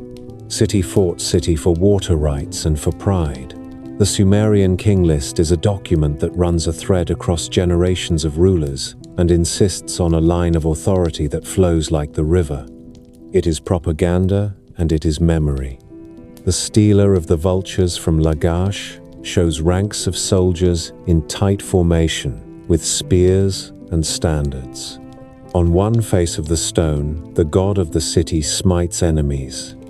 On the other, a human king leads men across a field marked by boundary stones. The message is that war and worship are two readings of the same event. A field is won, and a god is pleased. Such works remind us that the city was always only a season away from hunger or rebellion. Look again at daily life. Houses cluster along lanes that kink and end in courtyards. In the heat of afternoon, the shade is a form of water. Roofs are flat and can host sleeping when nights are still. Bread ovens sit in small rooms with blackened walls. A jar tipped on its side is a pantry. A loom stands in a corner. Women weave and men draw water, and that sentence can reverse on any day because labor follows need. Children carry small tablets in tablet school that have a teacher's neat line at the top and a clumsy imitation below. The teacher scrapes off the surface with a damp hand, and the student tries again. Clay is forgiving until it dries. That may be why so many tablets survive. A student exchanged his clumsy tablet for a clean one, and 1,000 years later the clumsy work carries a voice that is more human than the clean copy. Religion is not apart from this life. It is woven through. Festivals reset the calendar of the city. Gods visit one another in processions that cross canals on boats, and then rise through temple courts to a door where a priest waits with incense. At New Year, there is a ritual humiliation and renewal of the king. The old year is scolded, and the new one praised. A city that follows the flood needs that ceremony the way a modern city needs a census and a budget. It tells people that time has a shape, and that a community can find itself within that shape. Boats bind all of this into a system. The rivers are roads. The Gulf is a long hallway to distant rooms. Crew lists name, traders and pilots and guards. Cargo lists name copper ingots from Megan, and woods from the north, and stone for bowls from lands that lack barley but have hills. Harbors are silt-choked today, but their old lines are there for a careful eye. When a Sumerian scribe writes Dilmun on a tablet, he writes a place that breathes in the mind and that contracts actually reached. The city on the lower river is not isolated. It is a hub with strings that run in many directions. All of this gives the setting for the stories that later invite speculation about visitors from the sky. The gods live in heaven and on earth and in the sweet water that lies under the world. Priests watch planets and time the rites that bring the city into rhythm with the regular irregularity of the night. Towers climb toward shrines where a god meets a priest at dawn. A people who understand the value of counting and the craft of surveying also speak of divine courtiers and messengers who cross between realms. The complexity of their world is the best argument for their genius. They did not need a tutor to learn that a circle can be divided into parts, or that a sail can turn a headwind into motion by tacking across the current. They learned because the land demanded it, and because the human appetite for order and beauty is older than any monument. Sit with a tablet that lists rations for a gang of canal diggers. The column of numbers leans like a reed in a breeze. A seal at the bottom adds a small parade of animals and gods.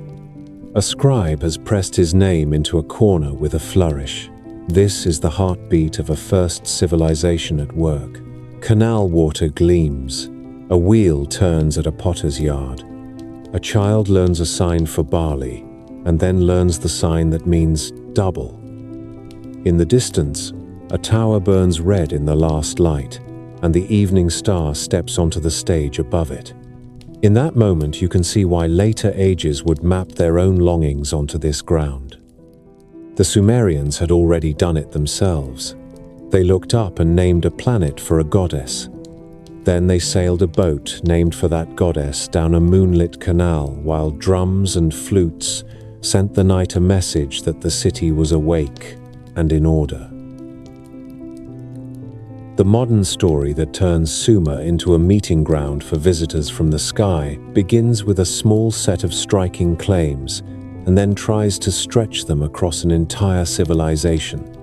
It starts with a name: the Anunnaki. The word appears everywhere in Sumerian and Akkadian literature.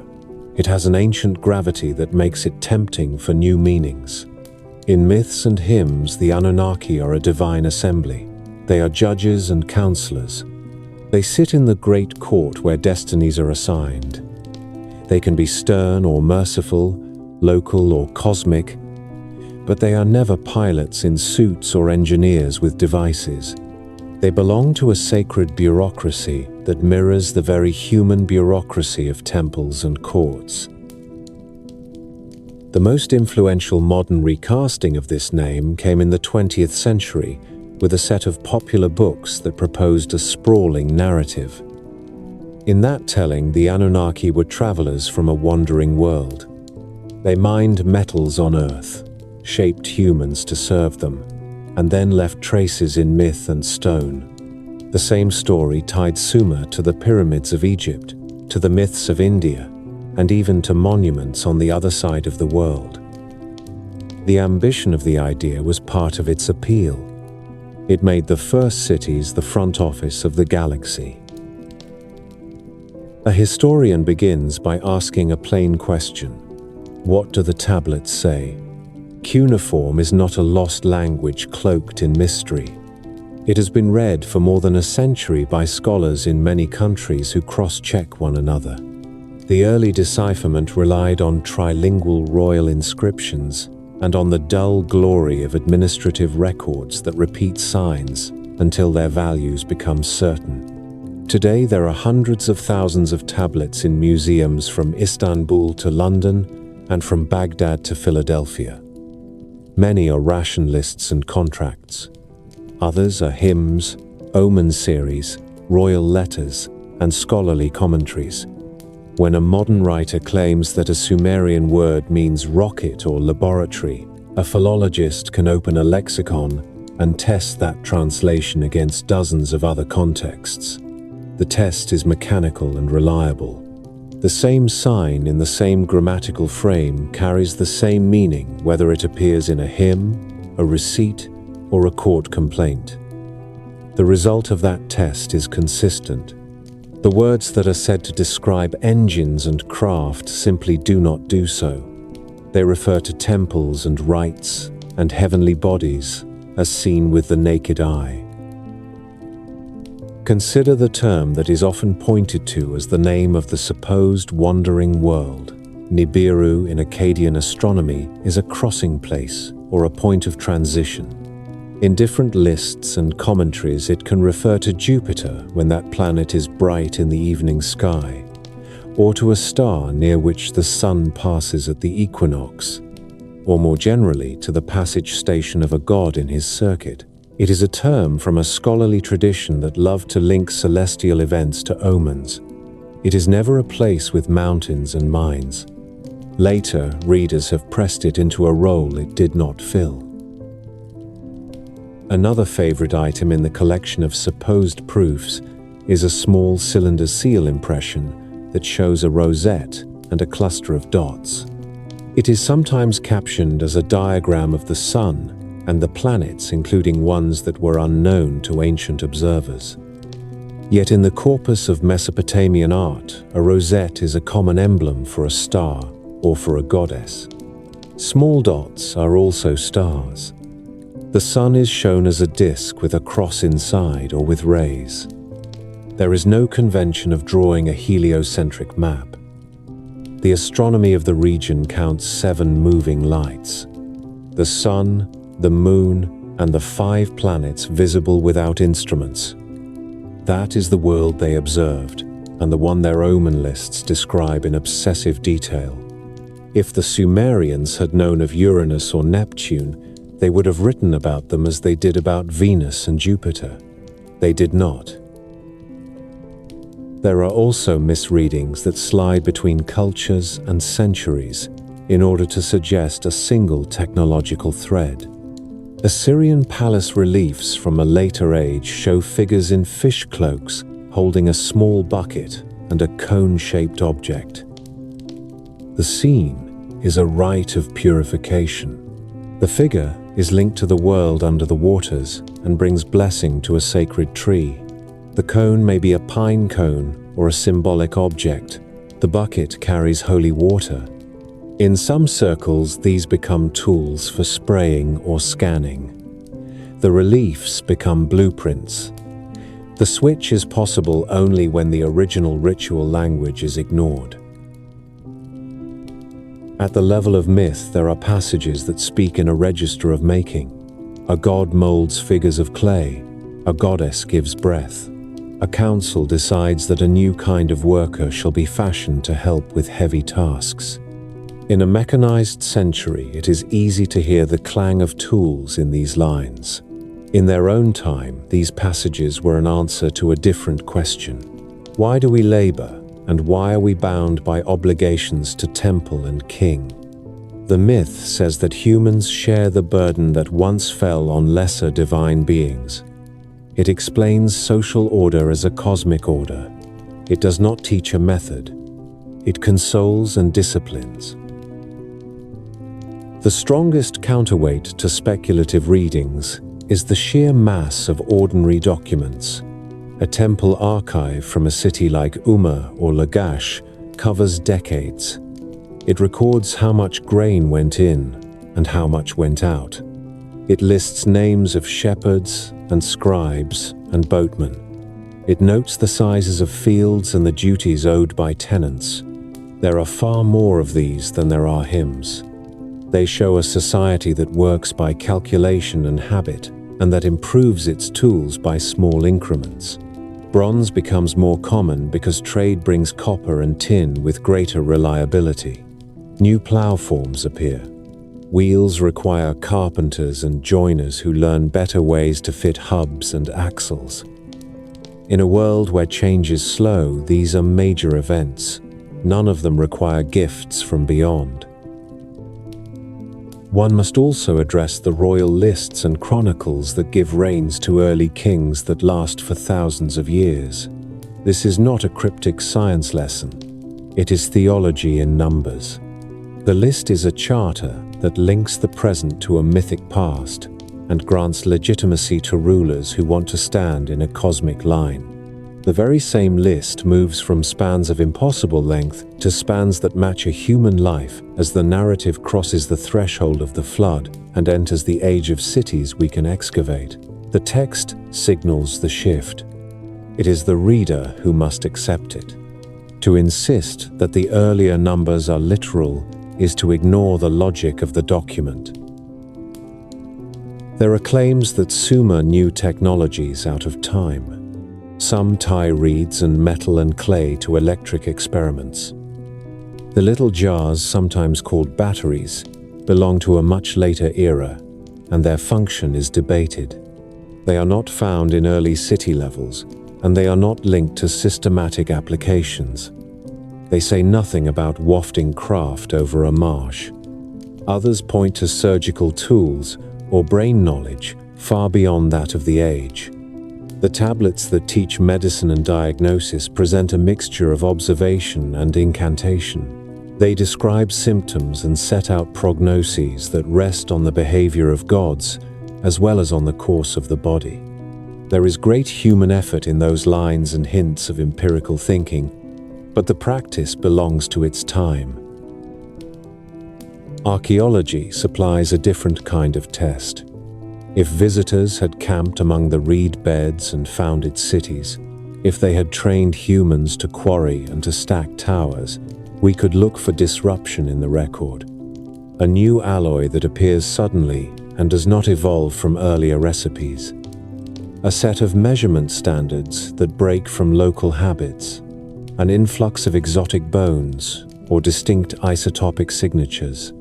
What we see instead is continuity.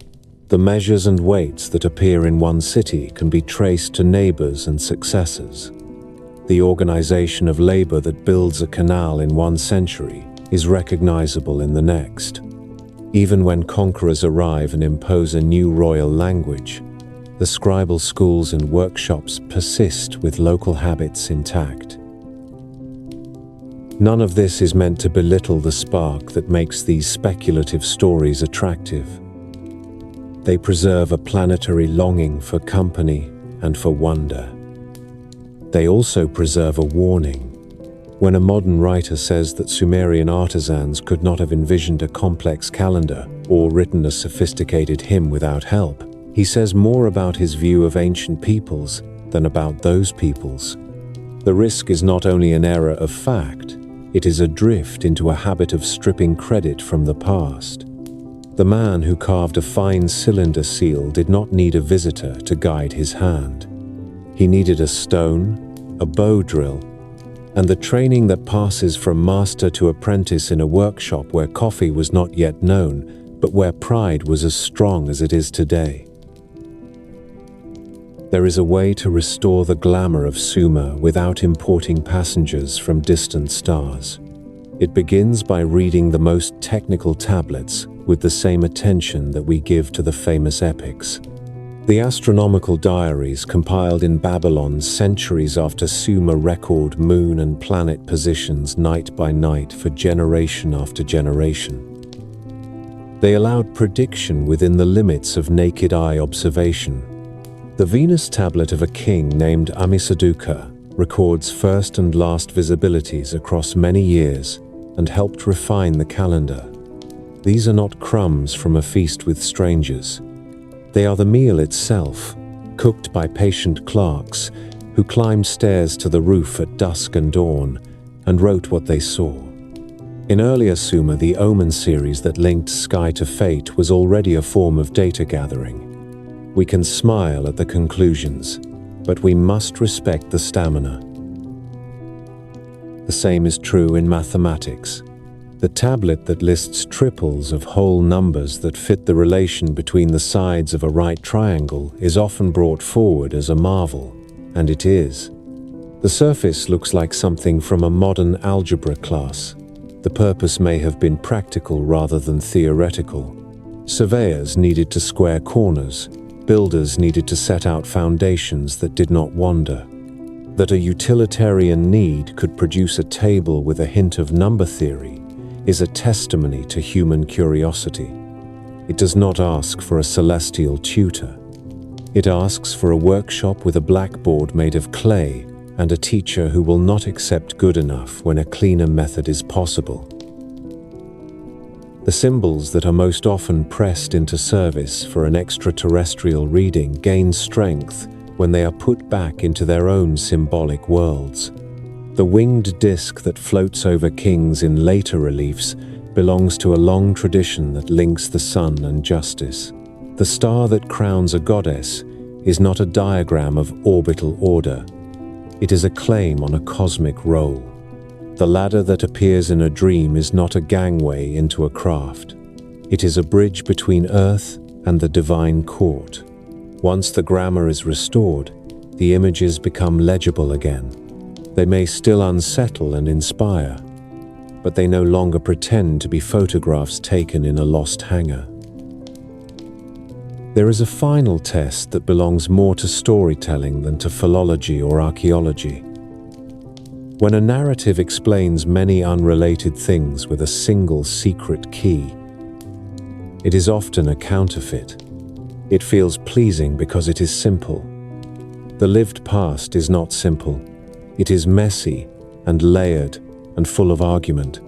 Sumerian culture grew from local rivers and from the pressure of neighbors, and from the stubbornness of households that wanted better fields, and from the flair of poets who wanted better lines. That is a richer account than any theory of visitors can give, because it keeps the choices and mistakes that make a civilization a human thing. Stand again in the courtyard of a temple at dusk. The reed mat rustles. A priest looks up to time the first visibility of the crescent moon. A porter leans a jar of beer against a wall still warm from the day. Somewhere in a back room, a young scribe copies a list of signs for the 100th time and groans when the wedge goes crooked. A small girl spins a toy made of clay. Out on the canal, a boat drifts past with a man at the pole who is thinking about dinner. Above all this, Venus clears the haze and suddenly shines with an authority that makes even the most confident scholar feel young. It is enough to explain why a people would fill their world with gods. It is not evidence that a ship once dropped onto the marsh. Begin with a sound rather than a sight. It is the soft roll of a drum at dusk in an Indian town. A storyteller steps into a circle of lantern light. He opens the Ramayana in the language of his region, and the crowd leans forward as if the evening itself could move closer. Out of his voice rises a palace in the air. It is bright as a flower in sunlight. It bears balconies and rooms and a throne. It is called Pushpaka, and it obeys the will of its master. In this telling, the palace was once the treasure of Kubera, the lord of wealth. It was seized by the demon king of Lanka. In the epic, it carries Rama, the prince, and Sita and Lakshmana home to Ayodhya after a long war. Children in the circle know the turns of the tale. They know that this craft can grow large enough to carry a crowd and then settle gently like a swan. They also know that the word Vimana can mean a vehicle as well as a palace, and that names wear many meanings in Sanskrit. The tradition of flying conveyances in South Asia reaches deep into the strata of story and ritual. In the Vedic hymns that are among the oldest Sanskrit compositions, the sky is a road, and the gods travel it. Indra rides a chariot that flashes. The Ashvins, who are divine twins, answer prayers from a car that seems to cross the morning with the speed of the dawn wind. The Maruts race in the storm. Surya is the sun, and also the charioteer whose 7 horses pull daylight. The oldest poems are not prose manuals. They are sacrificial verse, and they speak in images that flex and glow. Much later, the epic poets inherit that grammar and repurpose it for a world of kings and vows and long journeys. The Ramayana that we know today took form over many centuries. The core tale of a prince who goes into exile, loses his wife to a powerful enemy, and then wins her back with the help of loyal allies, seems to have been shaped into a classical Sanskrit poem by a poet named Valmiki. Most scholars place the earliest composition in the last centuries before the Common Era, with layers and additions continuing into the first centuries after it. The poem travels in two major recensions, which is a word that marks two families of manuscripts with many shared lines and many local differences. The oral habit never really ceased. Bards in different regions continued to tell the story in their own ways. And later, devotional movements produced versions in Indian languages that have become scriptures in their own right. Tulsidas, in the 16th century, set the story in Hindi vernacular and placed Rama at the warm center of a theology of love and duty. Within this broad river of transmission, the Pushpaka passage is one of the moments that has kept a hold on the modern imagination. In several retellings, the craft is said to move by thought. In some, it shrinks to pocket size when not in use. The scene is a tapestry of image and feeling rather than a diagram. Ancient poets fitted marvels into places where the story needed ease or wonder. A long march can be reduced to the turn of a stanza when a flying chariot arrives. A return home after a war can be made radiant if the heroes come down from the clouds rather than trudge in dust past fields of stubble. The Mahabharata, which is an even larger forest of verse and prose, also grants flight to its heroes and gods. Arjuna rides in the car of Indra to receive weapons. Aerial palaces abound in sections that describe the capitals of the gods. There is a famous book within the epic called the Sabapava that describes halls that seem to blur the line between stone and illusion. In the war books, divine missiles arc through the sky, with names that carry fear. The language of those passages has encouraged readers to imagine engines where the poet meant splendor, and has encouraged others to see cataclysm where the poet meant moral danger. The epic is a moral encyclopedia. It turns war into a lesson on the costs of pride. Its flying cars are ornaments as well as theological symbols. Beyond the two grand epics, there is a sea of texts where flight is an image for rank or sanctity. In the Puranas, a god's vehicle is a part of his identity and of his worship. Vishnu reclines on the cosmic serpent and also moves in the world with Garuda, the great bird, as his carrier. Shiva is served by Nandi the bull, but is also linked in temples to a celestial car that appears in festival. In temples across the subcontinent, chariots are drawn through streets to carry the image of a god. These rathas are not only wooden structures, but also symbols that gather communities in a shared act. In the southern tradition, the temple itself can be called a vimana when the word describes the superstructure over the sanctum. Names slide across meanings in this way because the visual language of devotion and architecture grew together. Archaeology and art history offer a gallery to set beside the poetry. At Ajanta, in a horseshoe of cliffs above a river, are caves carved by Buddhist monks and patrons between the 2nd century before the Common Era and the 5th century of our era. The walls carry paintings that show sky palaces and airborne figures. They are not engineering drawings. They are visions of rebirth and glory painted with mineral colors by artists who understood how a gesture can suggest weightlessness. At Ellora, the later Hindu and Jain caves offer more scenes where gods float on aureoles of light. Reliefs in sandstone at Mathura or in granite in the far south, show the great bird Garuda carrying his lord above a crowd. In each case, the sculptor signals the supernatural by lifting the subject into the air. The technical culture of the subcontinent developed in its own steady way, which matters because it frames how to read the old images. The earliest cities of the Indus, or Harappan world, were already gone by the time the classical Sanskrit epics began to take their current form. The Vedic peoples worked in bronze and then in iron, and built with wood and brick. In later centuries, dynasties that ruled from Pataliputra and then Ujjain, and then Pataliputra again consolidated roads and waterways across the Gangetic zone. Ashoka built pillars of polished stone that still stand and carry edicts in scripts that had fallen silent until modern decipherment. By the time of the Gupta rulers in the 4th and 5th centuries of our era, the mathematical and astronomical sciences had burst into texts. Aryabhata wrote a book that placed the circumference of the Earth within a believable range and argued for the daily rotation of the world on its axis. The Surya Siddhanta set rules for calculating planetary positions with a precision equal to the instruments at hand. Metallurgists raised the iron pillar that stands in Delhi today, with a composition that resists corrosion in the climate of the plain. All of these are proofs of a living tradition of measurement and craft.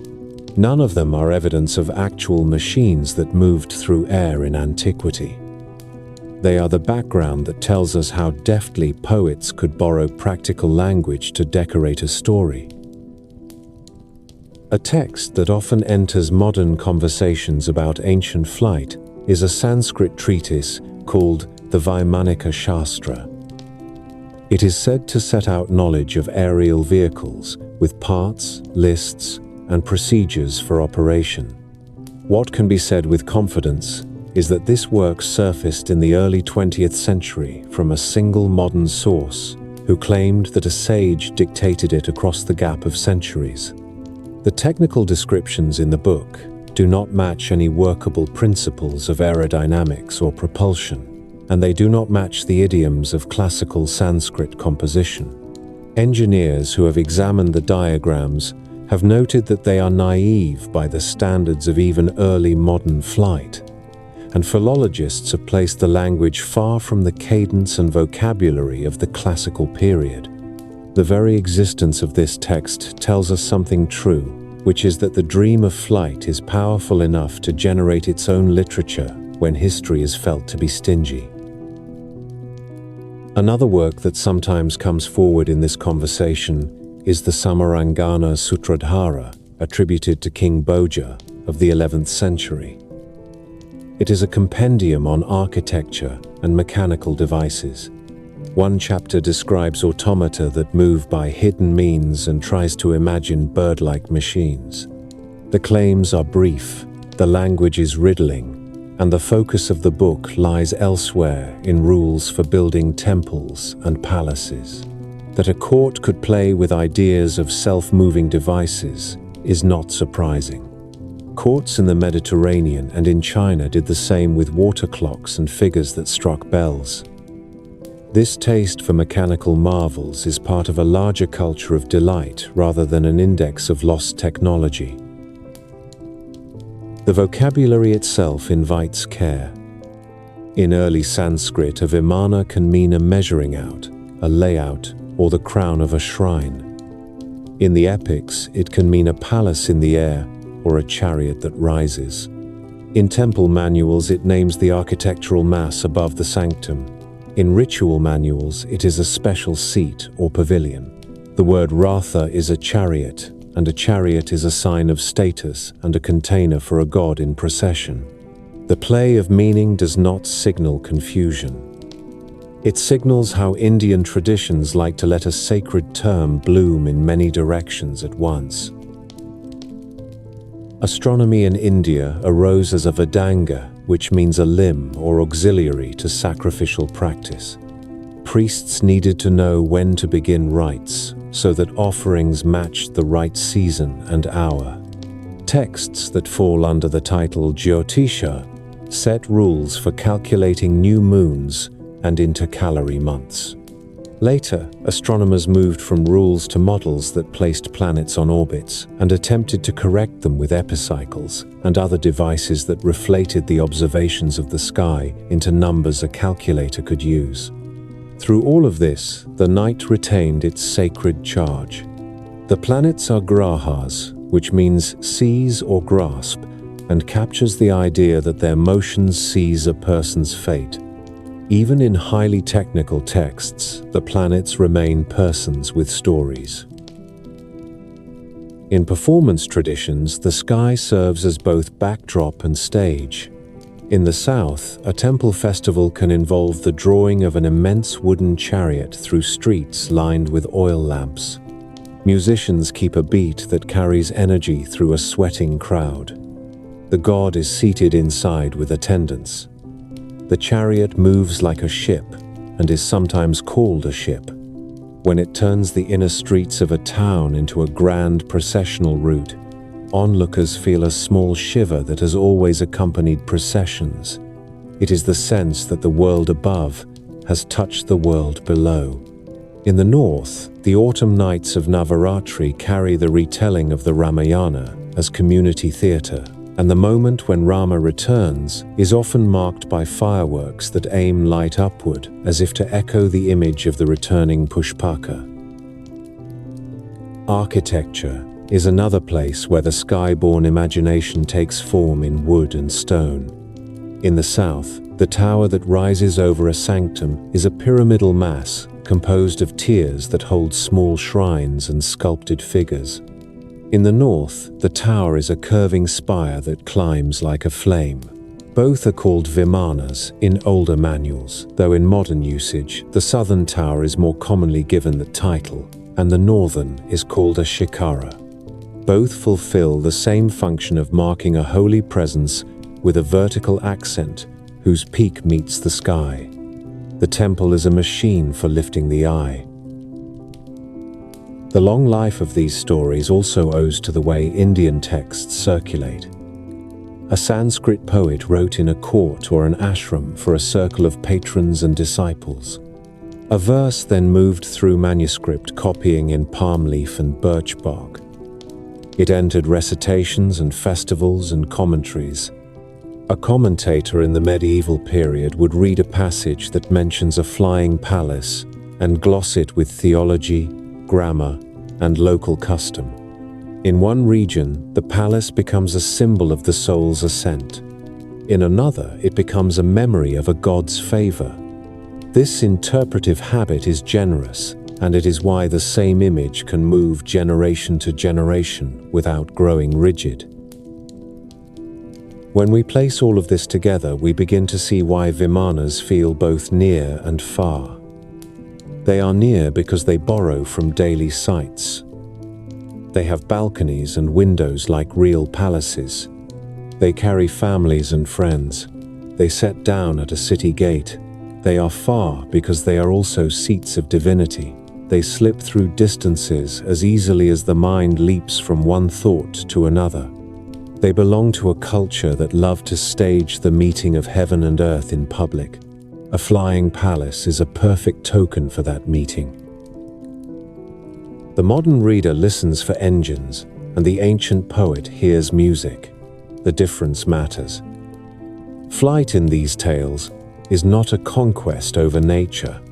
It is a privilege that flows from moral order or from divine attachment.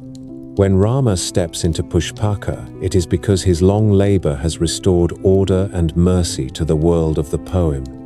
When Arjuna rides with Indra, it is because he is a student as much as a warrior and needs a larger vantage to learn what is right. The machines in these scenes are teachers disguised as conveyances. There is a final reason to linger over the Indian sky. The subcontinent has hosted many traditions that exchange ideas without erasing one another. Vedic ritual, epic devotion, Buddhist compassion, Jain austerity, and the later currents of Sufi song and Bhakti poetry all bring their own imagery of ascent and descent. A devotee can dream of rising on a mantra. A monk can speak of a heavenly assembly that welcomes a perfected soul.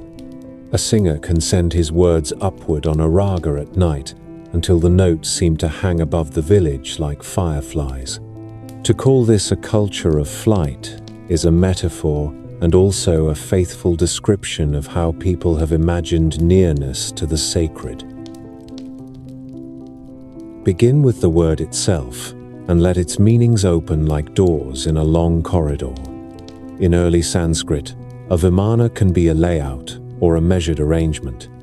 In temple architecture, it can be the towered crown that rises over the sanctum. In epic poetry, it can be a palace that moves through the air, or a conveyance fit for gods and heroes. This is how sacred vocabularies behave in India. They gather meanings through centuries of use and allow poets, priests, architects, and singers to draw from the same well without exhausting it. When a modern reader treats vimana as a single technical term that points to a machine, he narrows a word that was meant to be generous. The most famous modern attempt to give vimana a technical body is a text called the Vaimanika Shastra. It appeared in the early years of the 20th century through the voice of a single modern claimant who said that an ancient sage dictated the book to him. The treatise promises a manual of aerial craft with lists of parts, recipes for alloys, and instructions for pilots. Engineers and philologists who have studied the text have come to similar conclusions. The language does not match the style or the vocabulary of the classical period. The diagrams and descriptions do not align with the physics of lift and stability, even at the level of simple gliding or ballooning. The book reads like a work of enthusiasm created in an era when flight had captured the public imagination and when nationalist pride longed for an indigenous antiquity of science to rival that of Europe. Its existence tells us something true about the dreams of its own century. It does not tell us that ancient India flew. A related work, the Samarangana Sutradhara, attributed to a king named Bhoja, devotes most of its attention to the arts of building. It does include a chapter on mechanical devices and automata. The lines are brief and elusive, and describe moving figures and bird-shaped contrivances in a spirit of courtly wonder rather than practical engineering. Many cultures played with such delights. The courts of Hellenistic kings displayed water clocks with striking figures. Craftsmen in the Abbasid world wrote treatises on fountains and automata that astonished banqueters. East Asian inventors set figures to beat drums or pour wine by concealed counterweights and siphons. The taste for moving marvels is wide. It signals a joy in cleverness. It does not establish a science of flight. When we return from these later texts to the older sources, the world grows larger rather than smaller. The Ramayana and the Mahabharata operate in a register where image and symbol carry story and doctrine. The Pushpaka that bears Rama home is a palace of moral restoration as much as a vehicle. It expands to receive guests because his generosity is the axis of the scene. It answers thought because he is a prince who has learned to bring thought and action into harmony. When Arjuna climbs into the car of Indra in the other epic, the ascent is not an engineering triumph but a spiritual promotion. He is being admitted to a classroom where only a few can sit. To read these passages as technical reports is to flatten them. They gain strength when they are allowed to speak as poems that mix politics, devotion, and ethics in a form that an audience can remember by heart. There is a discipline that tests these readings without scorn. It is philology, the patient study of words and their lives. A philologist traces a term across genres and centuries. She sets its meanings beside one another and watches how they are used by ritual specialists, by dramatists, and by technical writers. She can tell you that a Vimana in a temple manual names the Mass over the sanctum, while a Vimana in a court poem is a dazzling pavilion at a wedding. She can show how Ratha is a chariot in a Vedic hymn, and also the towering vehicle that carries a god through town in a festival procession. This does not remove the thrill, it refines it. It lets us see how much artistry lies in the choice of a word. Archaeology and art history add their own tests. At Ajanta, the painters who worked on plastered cave walls made figures float by understanding how to place weight in a stance and how to pull it away with a gesture. At Ellora, sculptors carved aureoles around gods so that they seemed to hover. At Mathura and in the south, carvers gave Garuda powerful wings and a forward pitch that carries his lord above a crowded scene. These are visual grammars of the sacred. They tell viewers that a moment is out of ordinary time. They also tell us that artists did not need engineering to make air feel solid beneath a divine foot. There is also the record of what Indian craftsmen and scholars did build and measure in the centuries when the epics were evolving. They laid out cities and roads that knit a realm together. They raised the polished pillars that carry the edicts of Ashoka in scripts that began to speak again only in the modern age. They forged large iron objects with compositions that resist the climate that would normally eat such metal. They composed treatises that calculated eclipses and planetary positions with methods as precise as their instruments allowed. They devised poetic meters whose counting and stress patterns rival the formal beauty of geometry. In each case, the work is anchored in tools and methods we can study. When the record is quiet on a topic as dramatic as flight, caution is proof of respect, not of small-mindedness.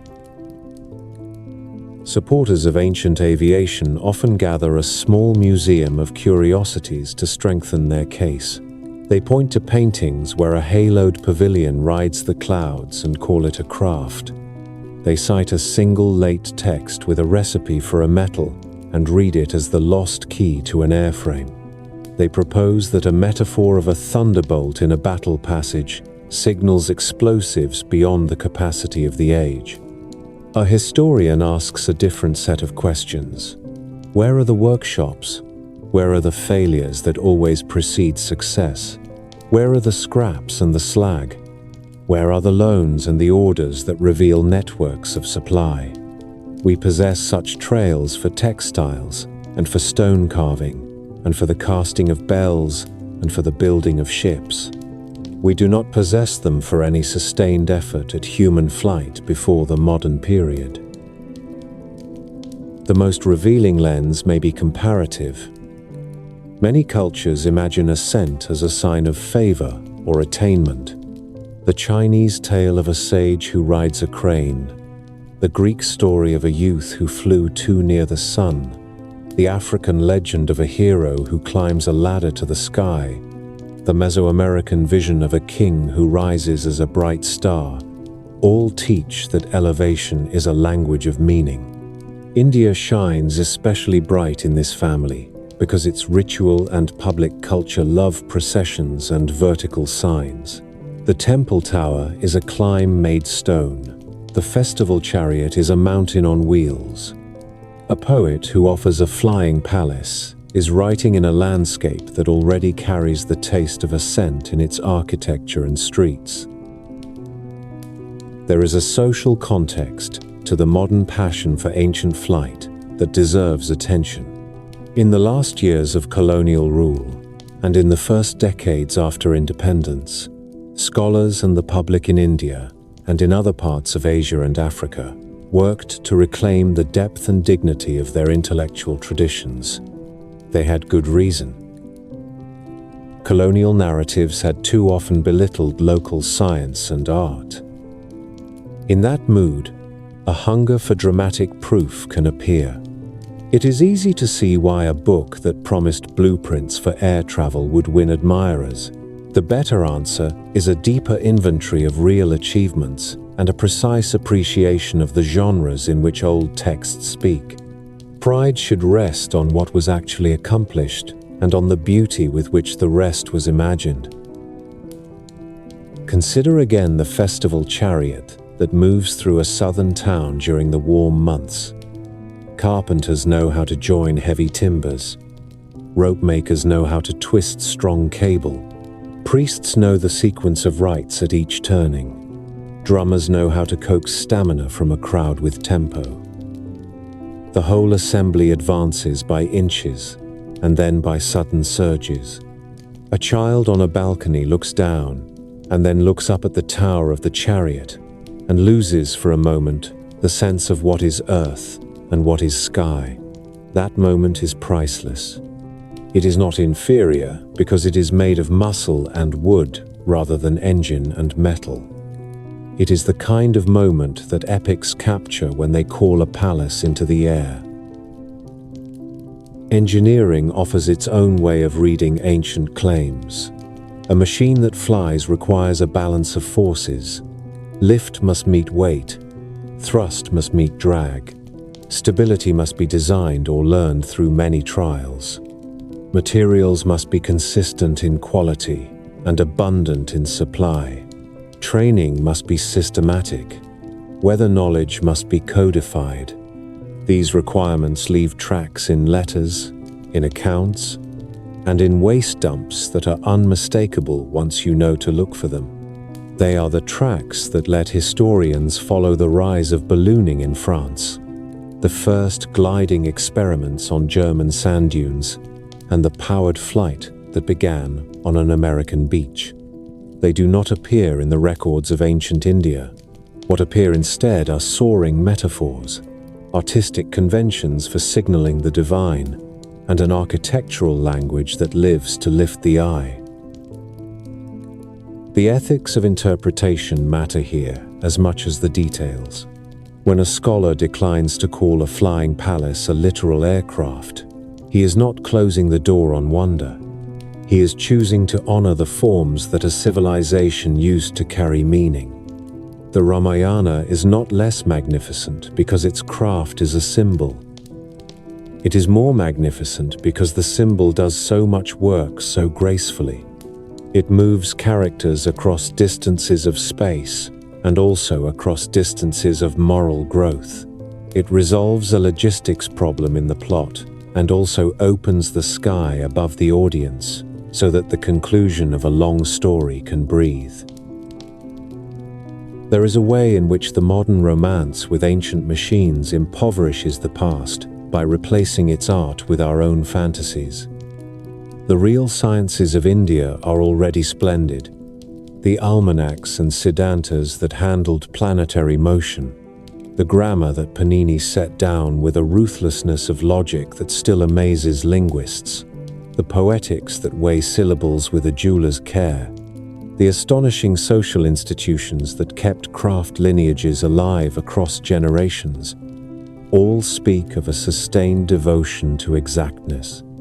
The epics and Puranas whisper truths about duty and grief and joy that a technical manual could not hold. When each is allowed its own dignity, the landscape is richer. Stand one last time with the storyteller in the circle of light. He has brought Rama home. The city rejoices. Oil lamps line the streets. The craft that carried the royal party settles on an open square and becomes a pavilion filled with music and reunion. In that image, 1 million listeners have found a homecoming that speaks to their own lives. Nothing about that homecoming depends on pistons or alloys. Its power comes from recognition. A people knows what it feels like to long for a return and to see it finally arrive. The air in the story is not a laboratory. It is a medium for grace. The careful reading of Vimanas, therefore, does not end in dismissal. It ends in a fuller sense of how a civilization turns skyward feelings into story, ritual, and stone. It invites us to admire the artisans who made towers that look like flames, and the poets who gave those flames a sound. It invites us to keep our testing instruments sharp while refusing to trade awe for credulity. There is room on this plane for both rigor and wonder.